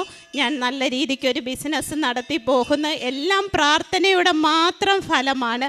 എനിക്ക് താങ്ങാൻ ദൈവമല്ലാതെ ഒരു ശക്തിയും എൻ്റെ കൂടെയില്ല. എൻ്റെ 2 മക്കളും കുഞ്ഞു മക്കളാണ്, പഠിച്ചുകൊണ്ടിരിക്കുകയാണ്. എനിക്കങ്ങനെ ഭവനം വാങ്ങാൻ കഴിഞ്ഞു. ഞാൻ ഭവനത്തിൽ നല്ലതായി താമസിച്ചു വരുന്നു. രണ്ടാമത്തേതെന്ന് പറഞ്ഞാൽ എനിക്ക് പൈൽസ് എന്ന അസുഖം 2 വർഷമായിട്ട് എന്നെ ഒരുപാട് പ്രയാസപ്പെടുത്തിക്കൊണ്ടിരിക്കുകയാണ്. ഇരിക്കാൻ പറ്റില്ല, നടക്കാൻ പറ്റില്ല, ഓഫീസിൽ പോയി നിൽക്കാനൊന്നും പറ്റില്ല. അങ്ങനെ ഞാൻ ഒരുപാട് മരുന്നൊക്കെ കഴിച്ചു. ഡോക്ടർമാരെ ഒരുപാട് ഹോസ്പിറ്റലിൽ പോയി മാറി മാറി കാണുകയൊക്കെ ഉണ്ടായി. അപ്പോൾ അവരെല്ലാവരും പറഞ്ഞു, എന്നാൽ ഒരു കാര്യം ചെയ്യാം, സർജറി ചെയ്താലേ ഇത് മാറുകയുള്ളൂ, അല്ലാതെ ഈ അസുഖം മരുന്ന് കൊണ്ട് ഫലപ്രാപ്തി ഉണ്ടാകുകയില്ല, മരുന്നിൽ ഇനി നിങ്ങൾക്ക് ഈ അസുഖം മാറിക്കിട്ടില്ല എന്ന് പറഞ്ഞു. എനിക്ക് സർജറി എന്ന് പറയുന്നത് ഭയങ്കര പേടിയാണ്. മരുന്ന് തന്നെ ഞാൻ വളരെ മടിയോടുകൂടി കഴിക്കുന്ന ഒരാളാണ്. ഞാൻ എൻ്റെ ദൈവവിശ്വാസം കൈവിടാതെ ഇവിടെ വന്ന് ഉടമ്പടി എടുത്ത അന്ന് നാൾ മുതൽ എൻ്റെ നിയോഗ പ്രാർത്ഥനയിൽ ഞാൻ നിയോഗമായി പൈൽസിൻ്റെ അസുഖവും മാതാവിനോട് ആവശ്യപ്പെട്ടിരുന്നു, മാറ്റിത്തരണമേ എന്ന്. പക്ഷേ എൻ്റെ മാതാവ് എനിക്ക് അത് ശരീരത്തിൽ ഉണ്ടായ പ്രതിസന്ധികളെയും വേദനകളെയും എല്ലാം മറികടത്തി തന്നത് ഇവിടുന്ന് ഞാൻ കൊണ്ടുപോയിട്ടുള്ള പുതിന തൈലവും ഉപ്പും ഞാൻ എന്നും വിശ്വാസ പ്രമാണം ചൊല്ലി എൻ്റെ ശരീരത്ത് പുരട്ടുകയും അവസാന നിമിഷമായി ഞാൻ ഒരു 6 മാസങ്ങൾക്ക് മുമ്പേ സർജറിക്കായിട്ട് എല്ലാവിധ ചെക്കപ്പുകളും ചെയ്ത് വെള്ളിയാഴ്ച ദിവസം സർജറിക്ക് പോകണമെന്ന് പറഞ്ഞു. ബുധനാഴ്ച എല്ലാ ചെക്കപ്പുകളും കഴിഞ്ഞ് ഞാൻ ബുധനും വ്യാഴവും വിശ്വാസത്തെ മുറുകെ പിടിച്ചുകൊണ്ട് ഞാൻ ഈ വിശ്വാസ തൈലവും ഉപ്പും ദേഹത്ത് പുരട്ടിയും ഉപ്പ് ഉള്ളിൽ കഴിക്കുകയും ചെയ്തു. വെള്ളിയാഴ്ച രാവിലെ സർജറിക്ക് പോകുന്നതിന് മുമ്പായിട്ട് വാഷ്റൂമിൽ പോയപ്പോൾ എനിക്ക് അത്രയും ദിവസം അനുഭവപ്പെട്ടുകൊണ്ടിരുന്ന എൻ്റെ പ്രയാസത്തെ എങ്ങോട്ട് പോയി എന്നെനിക്ക് കാണാൻ കഴിഞ്ഞില്ല. എനിക്കന്ന് യാതൊരു പ്രയാസവുമില്ലാതെ എനിക്ക് വാഷ്റൂമിൽ പോയി വരാൻ സാധിച്ചു. ഞാൻ മാതാവിനോട് നന്ദി പറഞ്ഞിട്ട് ഞാൻ പറഞ്ഞു, എന്തായാലും ഞാൻ ഇന്ന് സർജറിക്ക് പോകുന്നില്ല, 1-2 ദിവസവും കൂടി എൻ്റെ മാതാവിൻ്റെ നിയോഗ പ്രാർത്ഥനയിൽ ഞാനൊന്ന് സമർപ്പിച്ചു കൊള്ളട്ടെ. ആ സർജറി സമയമായപ്പോൾ ഹോസ്പിറ്റലിൽ നിന്ന് അവർ വിളിച്ചു. ഞാനൊരു കള്ളം പറഞ്ഞു, എനിക്ക് പനിയാണ്, ഞാൻ 2-3 ദിവസം കഴിഞ്ഞിട്ട് ഞാൻ വന്നുകൊള്ളാമെന്ന് പറഞ്ഞു. ഈ ഒരാഴ്ചയും ഞാൻ എൻ്റെ മാതാവിൻ്റെ നിയോഗ പ്രാർത്ഥനയും രാവിലെയും വൈകിട്ടും പ്രാർത്ഥിക്കുകയും ചെയ്തതിനാൽ പൈൽസ് എന്ന അസുഖം ഇപ്പോൾ 9 മാസമായി എൻ്റെ ശരീരത്തിൽ കാണാനില്ല. പൈൽസ് പൂർണ്ണമായും ഭേദപ്പെട്ടു പോയിട്ടുണ്ട്. അതിനും എൻ്റെ മാതാവിനും തിരുകുമാരനും 1000 നന്ദി ഞാൻ സമർപ്പിക്കുന്നു. മൂന്നാമതായി എനിക്ക് 2 പെൺമക്കളാണ്. ആ 2 പെൺമക്കളിൽ മൂത്ത കുട്ടി വളരെ നിർബന്ധവും വാശിയും പിടിവാശി, അത് നമുക്ക് പറഞ്ഞറിയിക്കാൻ പറ്റില്ല, അത്രമാത്രം പ്രയാസമായിരുന്നു കുഞ്ഞിനെ എനിക്ക് വളർത്തി കൊണ്ടുവരാനായിട്ട്. അപ്പം കുഞ്ഞ് വളർന്നു. ഇപ്പോൾ അവൾക്ക് 17 വയസ്സായി. കുഞ്ഞ് SSLCക്ക് പഠിക്കുന്ന കഴിഞ്ഞ വർഷം കുഞ്ഞ് ഒരു ദിവസം പോലും പുസ്തകം എടുത്ത് വായിക്കുകയോ പഠിക്കുകയോ ചെയ്യാൻ പറഞ്ഞാൽ പഠിക്കുന്നത് ഞാൻ എൻ്റെ കണ്ണാലെ കാണുകയും ഉണ്ടായില്ല. ആ നിമിഷമെല്ലാം ഞാൻ ഓടിച്ചെന്ന് എൻ്റെ മാതാവിനോട് പറയുമായിരുന്നു, എൻ്റെ മാതാവേ, എൻ്റെ മക്കൾ എൻ്റെ പ്രതീക്ഷയാണ്, എൻ്റെ സ്വപ്നമാണ് അവരുടെ ഭാവി. എനിക്ക് എൻ്റെ കുഞ്ഞിനെ കൊണ്ട് എൻ്റെ പ്രയാസങ്ങൾ, എനിക്ക് അവരിൽ നിന്നുണ്ടാകുന്ന പ്രയാസങ്ങൾ മാറ്റിത്തരണമേ, എൻ്റെ കുഞ്ഞിന് 10ാം ക്ലാസ്സിൽ വിജയിക്കാൻ കഴിയണമേ എന്ന് പറഞ്ഞു. കുഞ്ഞ് പരീക്ഷയ്ക്ക് പോകുന്നതിന് 1 മാസം മുമ്പേ ഞാൻ ഇവിടെ വന്ന് ഉടമ്പടി എടുത്തു. 1 മാസം കഴിഞ്ഞു, 3 മാസം കഴിഞ്ഞിട്ടും ഞാൻ ഉടമ്പടി പ്രാർത്ഥനയുടെ നിയോഗത്തിൽ അത് മുന്നോട്ട് പോയിക്കൊണ്ടിരുന്നു. റിസൾട്ട് വന്നു. കുഞ്ഞിന് നല്ല രീതിക്ക് ഞാൻ ജയിക്കുമെന്ന് പ്രതീക്ഷിച്ചിട്ടേ ഇല്ല. പക്ഷേ അവളുടെ പഠന നിലവാരത്തെ വെച്ച് നോക്കുമ്പോൾ എൻ്റെ മാതാവ് മാത്രം തന്ന റിസൾട്ടാണത്. നല്ല രീതിക്ക് അവൾക്ക് ജയിക്കാൻ കഴിഞ്ഞു. +1 അഡ്മിഷൻ കിട്ടി. ഇപ്പം പഠിക്കാൻ പോകുന്നു. സന്തോഷമായി എൻ്റെ കുഞ്ഞിൻ്റെ എല്ലാ കാര്യങ്ങളിലും എനിക്ക് ഒരു രോഗശാന്തി എല്ലാം കിട്ടി തുടങ്ങി. പിന്നെ കുഞ്ഞിൻ്റെ ഈ ഡിപ്രഷനും വീട്ടിൽ എന്നോട് ഭയങ്കര വഴക്കുമൊക്കെ ആയിരുന്നു. അപ്പം ഞാൻ വീണ്ടും മാതാവിനോട് പറഞ്ഞു, SSLC എന്ന മോഹം എനിക്ക് സാധിച്ചു തന്ന മാതാവേ, എൻ്റെ കുഞ്ഞിൻ്റെ ദേഷ്യവും പിടിവാശിയും ഒക്കെ മാറ്റി എൻ്റെ കുഞ്ഞിന് അമ്മയെന്ന കരുണയും സ്നേഹവും എനിക്ക് കിട്ടണമേ എന്ന് ഞാൻ മാതാവിനോട് എല്ലാ ദിവസവും പ്രാർത്ഥിക്കുകയും ചെയ്തു. കഴിഞ്ഞ ആഴ്ച ഞാൻ എൻ്റെ കുഞ്ഞിനെ ഇവിടെ കൊണ്ടുവന്നു. കഴിഞ്ഞ ചൊവ്വാഴ്ച കൊണ്ടുവന്നു. ഞാൻ നമ്മുടെ ജോസഫ് അച്ഛനെ കൊണ്ട് കുഞ്ഞിനെ പ്രാർത്ഥിപ്പിക്കുകയൊക്കെ ചെയ്തതിൻ്റെ ഫലമായി ഈ ഒരാഴ്ച എൻ്റെ കുഞ്ഞ് എന്നോട് അമ്മേ എന്നല്ലാതെ ഒരു ദേഷ്യപ്പെട്ട വാക്കുകളും ഞാൻ എൻ്റെ കുഞ്ഞിൻ്റെ ഇതിൽ നിന്നും കണ്ടിട്ടില്ല. മാതാവ് എന്നും എനിക്ക് എൻ്റെ മക്കളെ 2 പേരെയും അനുഗ്രഹിക്കണമേ. എല്ലാവരുടെയും പ്രാർത്ഥന എനിക്കും എൻ്റെ കുടുംബത്തിനും ഉണ്ടാകണം. എൻ്റെ 2 മക്കളും വളരെ സന്തോഷമായി എന്നിൽ ഇപ്പം സ്നേഹത്തോടെയും സഹകരണത്തോടെയും കൂടി പോകുന്നു. അതിനും എൻ്റെ മാതാവിന് 1000 നന്ദി. 4മതായി ഞാൻ പറയാൻ പോകുന്ന ഈ സാക്ഷ്യം അത്ഭുതം എൻ്റെ ജീവിതത്തിൽ നിന്നല്ല, എല്ലാം കൊണ്ട് എനിക്ക് അത്ഭുതമാണ് എൻ്റെ സഹോദരൻ്റെ കുടുംബം. എൻ്റെ സഹോദരൻ, ഞങ്ങൾ 3 മക്കളാണ്. ഞങ്ങൾ 3 മക്കളിൽ 2 സഹോദരിമാരും 1 സഹോദരനുമാണ്. സഹോദരനെ ഞങ്ങൾ അത്ര ആത്മാർത്ഥമായി വളർത്തിയെടുത്ത കുഞ്ഞാണ്. നല്ല രീതിക്ക് 3 പേരുമായി വളർന്നു വന്നു. സഹോദരൻ എന്തോ കാരണത്താൽ, എന്തൊക്കെയോ ജീവിത സാഹചര്യത്താൽ ഒരു മദ്യപാനിയായിരുന്നു. മദ്യപാനം എന്ന് പറഞ്ഞാൽ ചെറിയ രീതിക്കല്ല, നന്നായിട്ട് മദ്യപിക്കുന്ന ആളായി മാറി. ആരെയും അനുസരിക്കില്ല, കുടുംബത്തോട് വഴക്ക്, വീട്ടുകാരോട് എന്നും പ്രശ്നം, കൂട്ടുകാരുമായിട്ട് പ്രശ്നം, സമ്പാദിക്കുന്നതെല്ലാം ഇങ്ങനെ പെരുവഴിയിലാകുന്നു. അങ്ങനെ പ്രയാസം ഒരുപാട് അനുഭവിക്കേണ്ടി വന്നു. ഇവർ 2 പേരും കൂടി 1.5 വർഷത്തിന് മുമ്പേ പിരിയുകയുണ്ടായി. എൻ്റെ നാത്തൂൻ്റെ വീട്ടിലേക്കും അവൻ ഒറ്റപ്പെട്ട ജീവിതത്തിലേക്കുമായി. ആങ്ങളെ ഇങ്ങനെ മദ്യപിച്ചു ആ കുടുംബമൊന്നുമില്ലാതെ ഇങ്ങനെ നടക്കുകയായിരുന്നു. അപ്പം നാത്തൂനോട് പല പ്രാവശ്യവും നമ്മൾ നാത്തൂൻ്റെ വീട്ടുകാരോടൊക്കെ ആവശ്യപ്പെട്ടു, ഒരിക്കൽ കൂടി ഈ കുടുംബം ഒന്നിപ്പിച്ചുകൂടെ. അപ്പം അവർക്ക് ഈ മകളെ ഇങ്ങോട്ട് വിടുന്ന ഒരു പ്രയാസം കൊണ്ടും ഈ മദ്യപാനം എന്ന ഒരു ദോഷം കൊണ്ടും അവർക്ക് വിടാൻ മടിയായിരുന്നു. അങ്ങനെ ഞാൻ ഇവിടെ ഉടമ്പടിയിൽ ആദ്യം എടുത്ത ഉടമ്പടി മുതൽ ഞാൻ 5 ഉടമ്പടി ഇപ്പോൾ എടുത്തിട്ടുണ്ട്. ഈ 5 ഉടമ്പടിയിലും നിയോഗത്തിൽ എൻ്റെ സഹോദരൻ്റെ കുടുംബജീവിതം ഉണ്ടായിരുന്നു. അപ്പോൾ ഇപ്പോൾ ഇവർ കേസും കോടതിയും ഒക്കെ ആയി. കോടതിയിൽ അടുത്ത മാസം ഇവരുടെ ഡിവോഴ്സ് പേപ്പർ സൈൻ ചെയ്യാനുള്ള എല്ലാ ഇതുമായി കഴിഞ്ഞു. അപ്പം ഞാൻ കഴിഞ്ഞ മാസം 20-ാം തീയതി ഇവിടെ വന്ന് നിയോഗ പ്രാർത്ഥനയിൽ പ്രാർത്ഥിച്ചിട്ടു.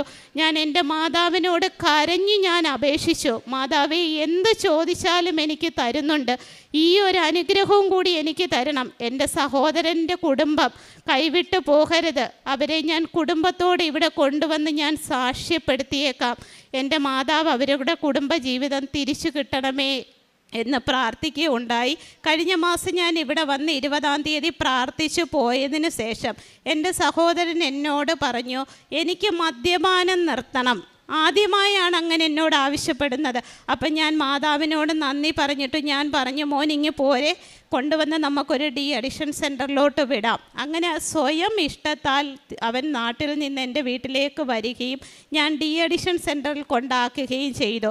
അതിൻ്റെ ഇടയ്ക്ക് മാതാവ് അത്ഭുതങ്ങൾ പ്രവർത്തിച്ചതുപോലെ എൻ്റെ നാത്തൂൻ ഒരു ദിവസം എന്നെ വിളിക്കുന്നു, ചേച്ചി എനിക്കും കൂടി അങ്ങോട്ട് വരണം. ഇതെല്ലാം ഒരു അത്ഭുതമാണ്. അങ്ങനെ നാത്തൂൻ എന്നെ വിളിച്ചപ്പോൾ ഞാൻ പറഞ്ഞു, എന്നാൽ വരിക, വന്ന് നമ്മുടെ കൂടെ നിൽക്കുക, എന്തായാലും ആങ്ങള പിന്നെ മദ്യപാനമൊക്കെ നിർത്തി വരുമ്പോൾ നമുക്ക് സംസാരിക്കാം. അങ്ങനെ അവർ ഫോണിൽ കൂടി അങ്ങോട്ടും ഇങ്ങോട്ടും സംസാരിക്കാനിടയായി. പക്ഷേ ഇപ്പോൾ ഇവർ ഒന്നിച്ചെങ്കിൽ അടുത്ത മാസം ഇവരുടെ നഷ്ടപരിഹാരം ഉൾപ്പെടെ എല്ലാം കോടതി വിധിച്ചിരിക്കുകയാണ്. അടുത്ത മാസം ഡിവോഴ്സ് ചെയ്യാനായിട്ട് നിൽക്കുകയാണ്. മാതാവെ എങ്ങനെ നന്ദി പറയണമെന്ന് എനിക്കറിയില്ല. 5 ലക്ഷം രൂപ വിധി പ്രഖ്യാപിച്ച് നിൽക്കുന്ന കുടുംബമാണ്. ഇപ്പോൾ ഇന്നലെ ഒന്നിച്ചിരിക്കുകയാണ്. എങ്ങനെ ഈ അത്ഭുതം സംഭവിച്ചു എന്ന് എനിക്കറിയില്ല. എൻ്റെ മാതാവ് തന്ന ഈ അനുഗ്രഹം ഈ ജന്മം മൊത്തം കടപ്പെട്ടാൽ പറ്റില്ല. എല്ലാവരും ഈ കുടുംബത്തിന് വേണ്ടി പ്രാർത്ഥിക്കണം. കേസുകൾ ഒരുപാടുണ്ട്, ഫാമിലിയിലെ കേസുകളെല്ലാം മായമാക്കി ആ കുടുംബം എന്ന് സന്തോഷത്തോടെയും സമാധാനത്തോടെയും കൂടി ജീവിക്കുവാൻ അമ്മയോടും തിരുകുമാരനോടും ഞാൻ അപേക്ഷിക്കുകയാണ്. ഇന്നലെ അവർ തിരുവനന്തപുരത്ത് എൻ്റെ വീടിൻ്റെ അടുത്തൊരു ഭവനം വാടകയ്ക്ക് എടുക്കാനായി അഡ്വാൻസ് കൊടുത്തു. ആ ഭവനം എൻ്റെ സഹോദരൻ കണ്ടിട്ടില്ല. ഇവിടെ വന്നവരെ സാക്ഷ്യപ്പെടുത്തിയതിന് ശേഷം ആ ഭവനത്തിലേക്ക് കൊണ്ടുപോകാമെന്ന് പറഞ്ഞാണ് ഞാൻ മാതാവിൻ്റെ അടുത്ത് കൊണ്ടുവന്നിരിക്കുന്നത്. എല്ലാവരും എൻ്റെ സഹോദരൻ്റെ ഫാമിലിക്ക് വേണ്ടി പ്രാർത്ഥിക്കണം. അവരൊന്നായി ജീവിക്കാൻ വേണ്ടി ഞങ്ങളുടെ സ്വപ്നമാണ്, എൻ്റെ സ്വപ്നമാണ് എൻ്റെ സഹോദരൻ്റെ ജീവിതം. അത്രമേൽ സ്നേഹിക്കുന്ന ഒരു വ്യക്തിയാണ് എൻ്റെ സഹോദരൻ. ഇനി ഞാൻ ഇവിടെ വന്ന് ഈ ഉടമ്പടി എടുത്തതിന് ശേഷം കാരുണ്യ പ്രവർത്തികളായി ചെയ്തത്, പത്രവുമായി ഞാൻ ഓരോ ഗവൺമെൻറ് ഹോസ്പിറ്റലുകളിലും പോയി രോഗികളെ കണ്ട് പ്രാർത്ഥിച്ച് അവർക്ക് മരുന്നിനുള്ള പൈസയും അതുപോലെ തന്നെ വസ്ത്രവും എന്താണോ ഇല്ലാത്തത്, ഭക്ഷണമാണെങ്കിൽ അങ്ങനെ അത് ചെയ്യുന്നുണ്ട്. പിന്നെ അനാഥാലയങ്ങളിൽ വൃദ്ധസദനങ്ങളിൽ പോയി അമ്മച്ചിമാർക്കൊപ്പം അവർക്കൊരു ദിവസം ഭക്ഷണം കൊടുക്കുകയും അവർക്ക് ഉടുക്കാൻ വസ്ത്രം കൊടുക്കുകയും അങ്ങനെ എല്ലാവിധ എന്നെക്കൊണ്ട് കഴിയുന്ന എല്ലാവിധ കാര്യങ്ങളും ഞാൻ ചെയ്യുന്നുണ്ട്. ഇനി മുന്നോട്ടും എൻ്റെ ജീവിതാന്ത്യം വരെ എൻ്റെ മാതാവിൻ്റെ വിശ്വാസിയായി തുടർന്ന് പോകുവാൻ എൻ്റെ മാതാവ് എനിക്ക് മാനസിക ബലവും ദേഹബലവും തന്ന് അനുഗ്രഹിക്കണമേ, എന്നെ എൻ്റെ കുടുംബത്തെയും കാത്തു പരിപാലിക്കണമേ എന്ന് പറഞ്ഞുകൊണ്ട് മാതാവിന് നന്ദി പറയുന്നു.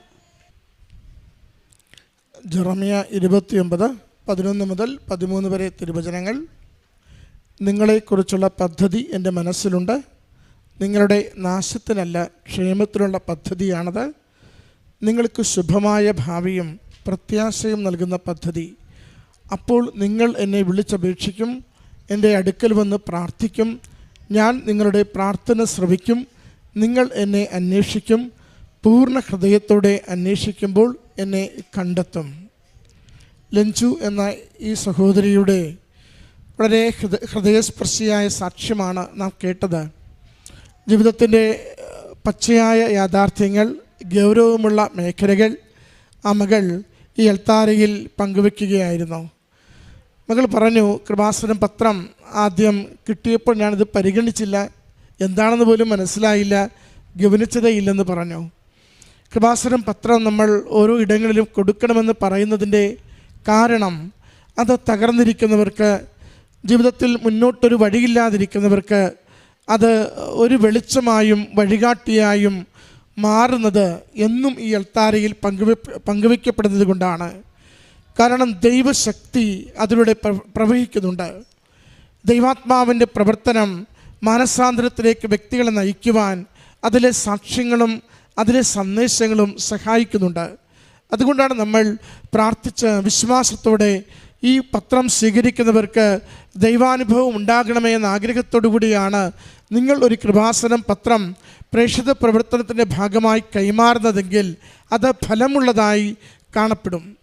ഈ സഹോദരി പറയുന്നുണ്ട്, വീണ്ടും ഏറെ നാൾ പരിശ്രമിച്ചു, പലപ്പോഴും പണം കയ്യിലുണ്ട്, ഭവനം മാത്രം കിട്ടുന്നില്ല, എഗ്രിമെൻ്റ് ചെയ്യുന്നു, അത് മുടങ്ങിപ്പോകുന്നു.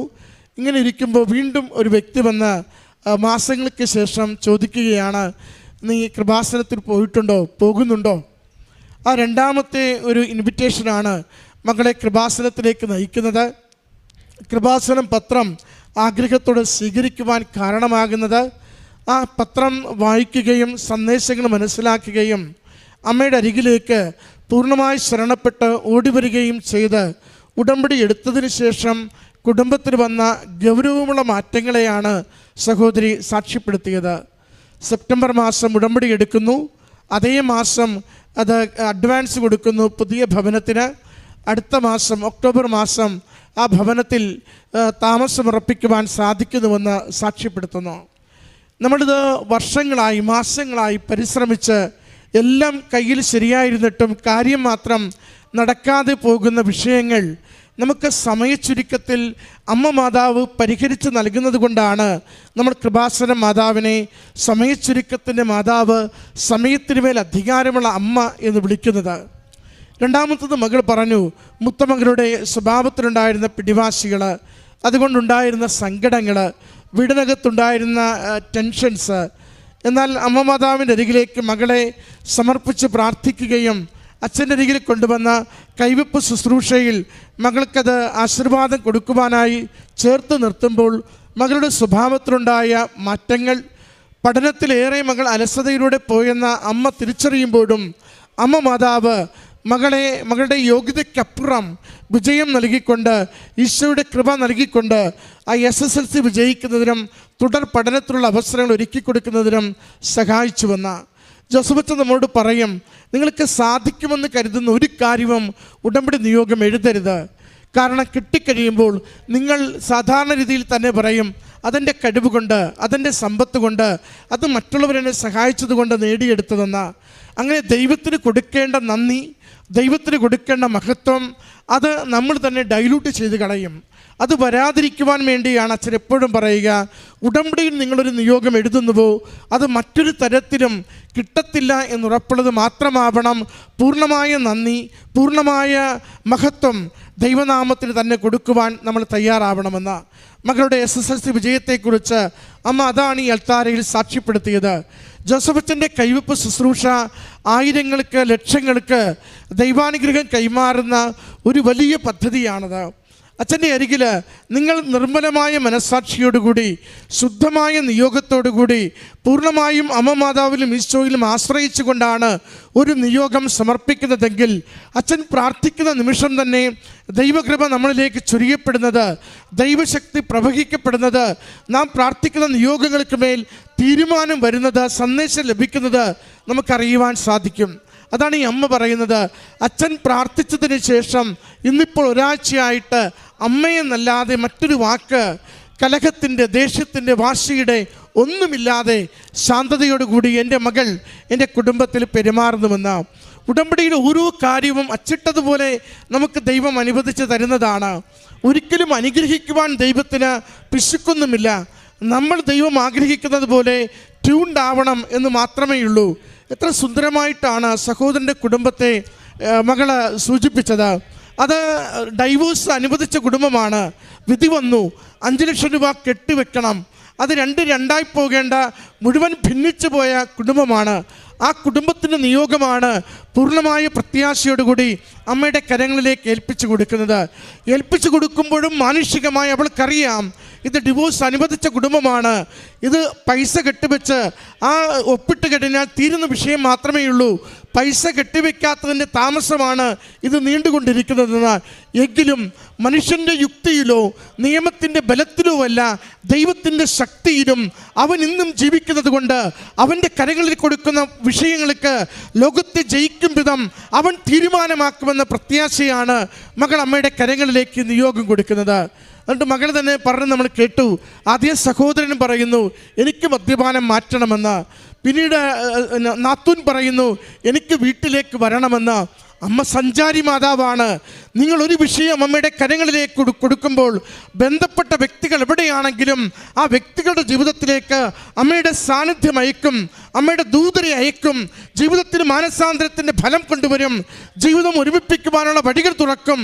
നാം കാണുന്നതിനപ്പുറം, നാം വിചാരിക്കുന്നതിനപ്പുറം അമ്മ ഈശോയിലൂടെ ഇടപെട്ടുകൊണ്ട് ജീവിതങ്ങളെ വീണ്ടും കൂട്ടിയോജിപ്പിക്കുന്നത് കാണുവാനാവും. ഭിന്നിച്ചു പോവേണ്ട കുടുംബത്തെ അമ്മ മാതാവ് എൽത്താരയിൽ ഒരുമിപ്പിച്ച് നിർത്തി സ്നേഹത്തിൽ ഒന്നിപ്പിച്ചുകൊണ്ട് ലോകത്തോട് സാക്ഷ്യപ്പെടുത്തുകയാണ്. ഞാൻ ജീവനോടെ പ്രത്യക്ഷപ്പെട്ടുവെങ്കിൽ, ഞാൻ സഞ്ചരിച്ചടുത്തെത്തുന്നുവെങ്കിൽ, ഞാൻ സമയച്ചുരുക്കത്തിൽ ജീവിത വിഷയങ്ങൾ ഏറ്റെടുക്കുന്നുവെങ്കിൽ എന്നിൽ ശരണപ്പെട്ട് പ്രാർത്ഥിക്കുക. എന്ത് തന്നെയാവട്ടെ ജീവിതം കടന്നു പോകുന്ന വിഷയം, അതിന്മേൽ എൻ്റെ മകൻ ഈശോ നിങ്ങൾക്ക് വേണ്ടി തീരുമാനം നൽകുമെന്ന് പ്രത്യാശയോടുകൂടി നമ്മുടെ നിയോഗങ്ങളെ അമ്മ മാതാവ് വഴി ഈശോയ്ക്ക് കൊടുക്കാം. ഈ കുടുംബത്തിന് ലഭിച്ച എല്ലാ വലിയ അനുഗ്രഹങ്ങൾക്കും അമ്മ മാതാവിനും തിരുക്കുമാരനും നന്ദി പറഞ്ഞുകൊണ്ട് കരങ്ങളടിച്ച് ഈ സാക്ഷ്യം സമർപ്പിക്കാം.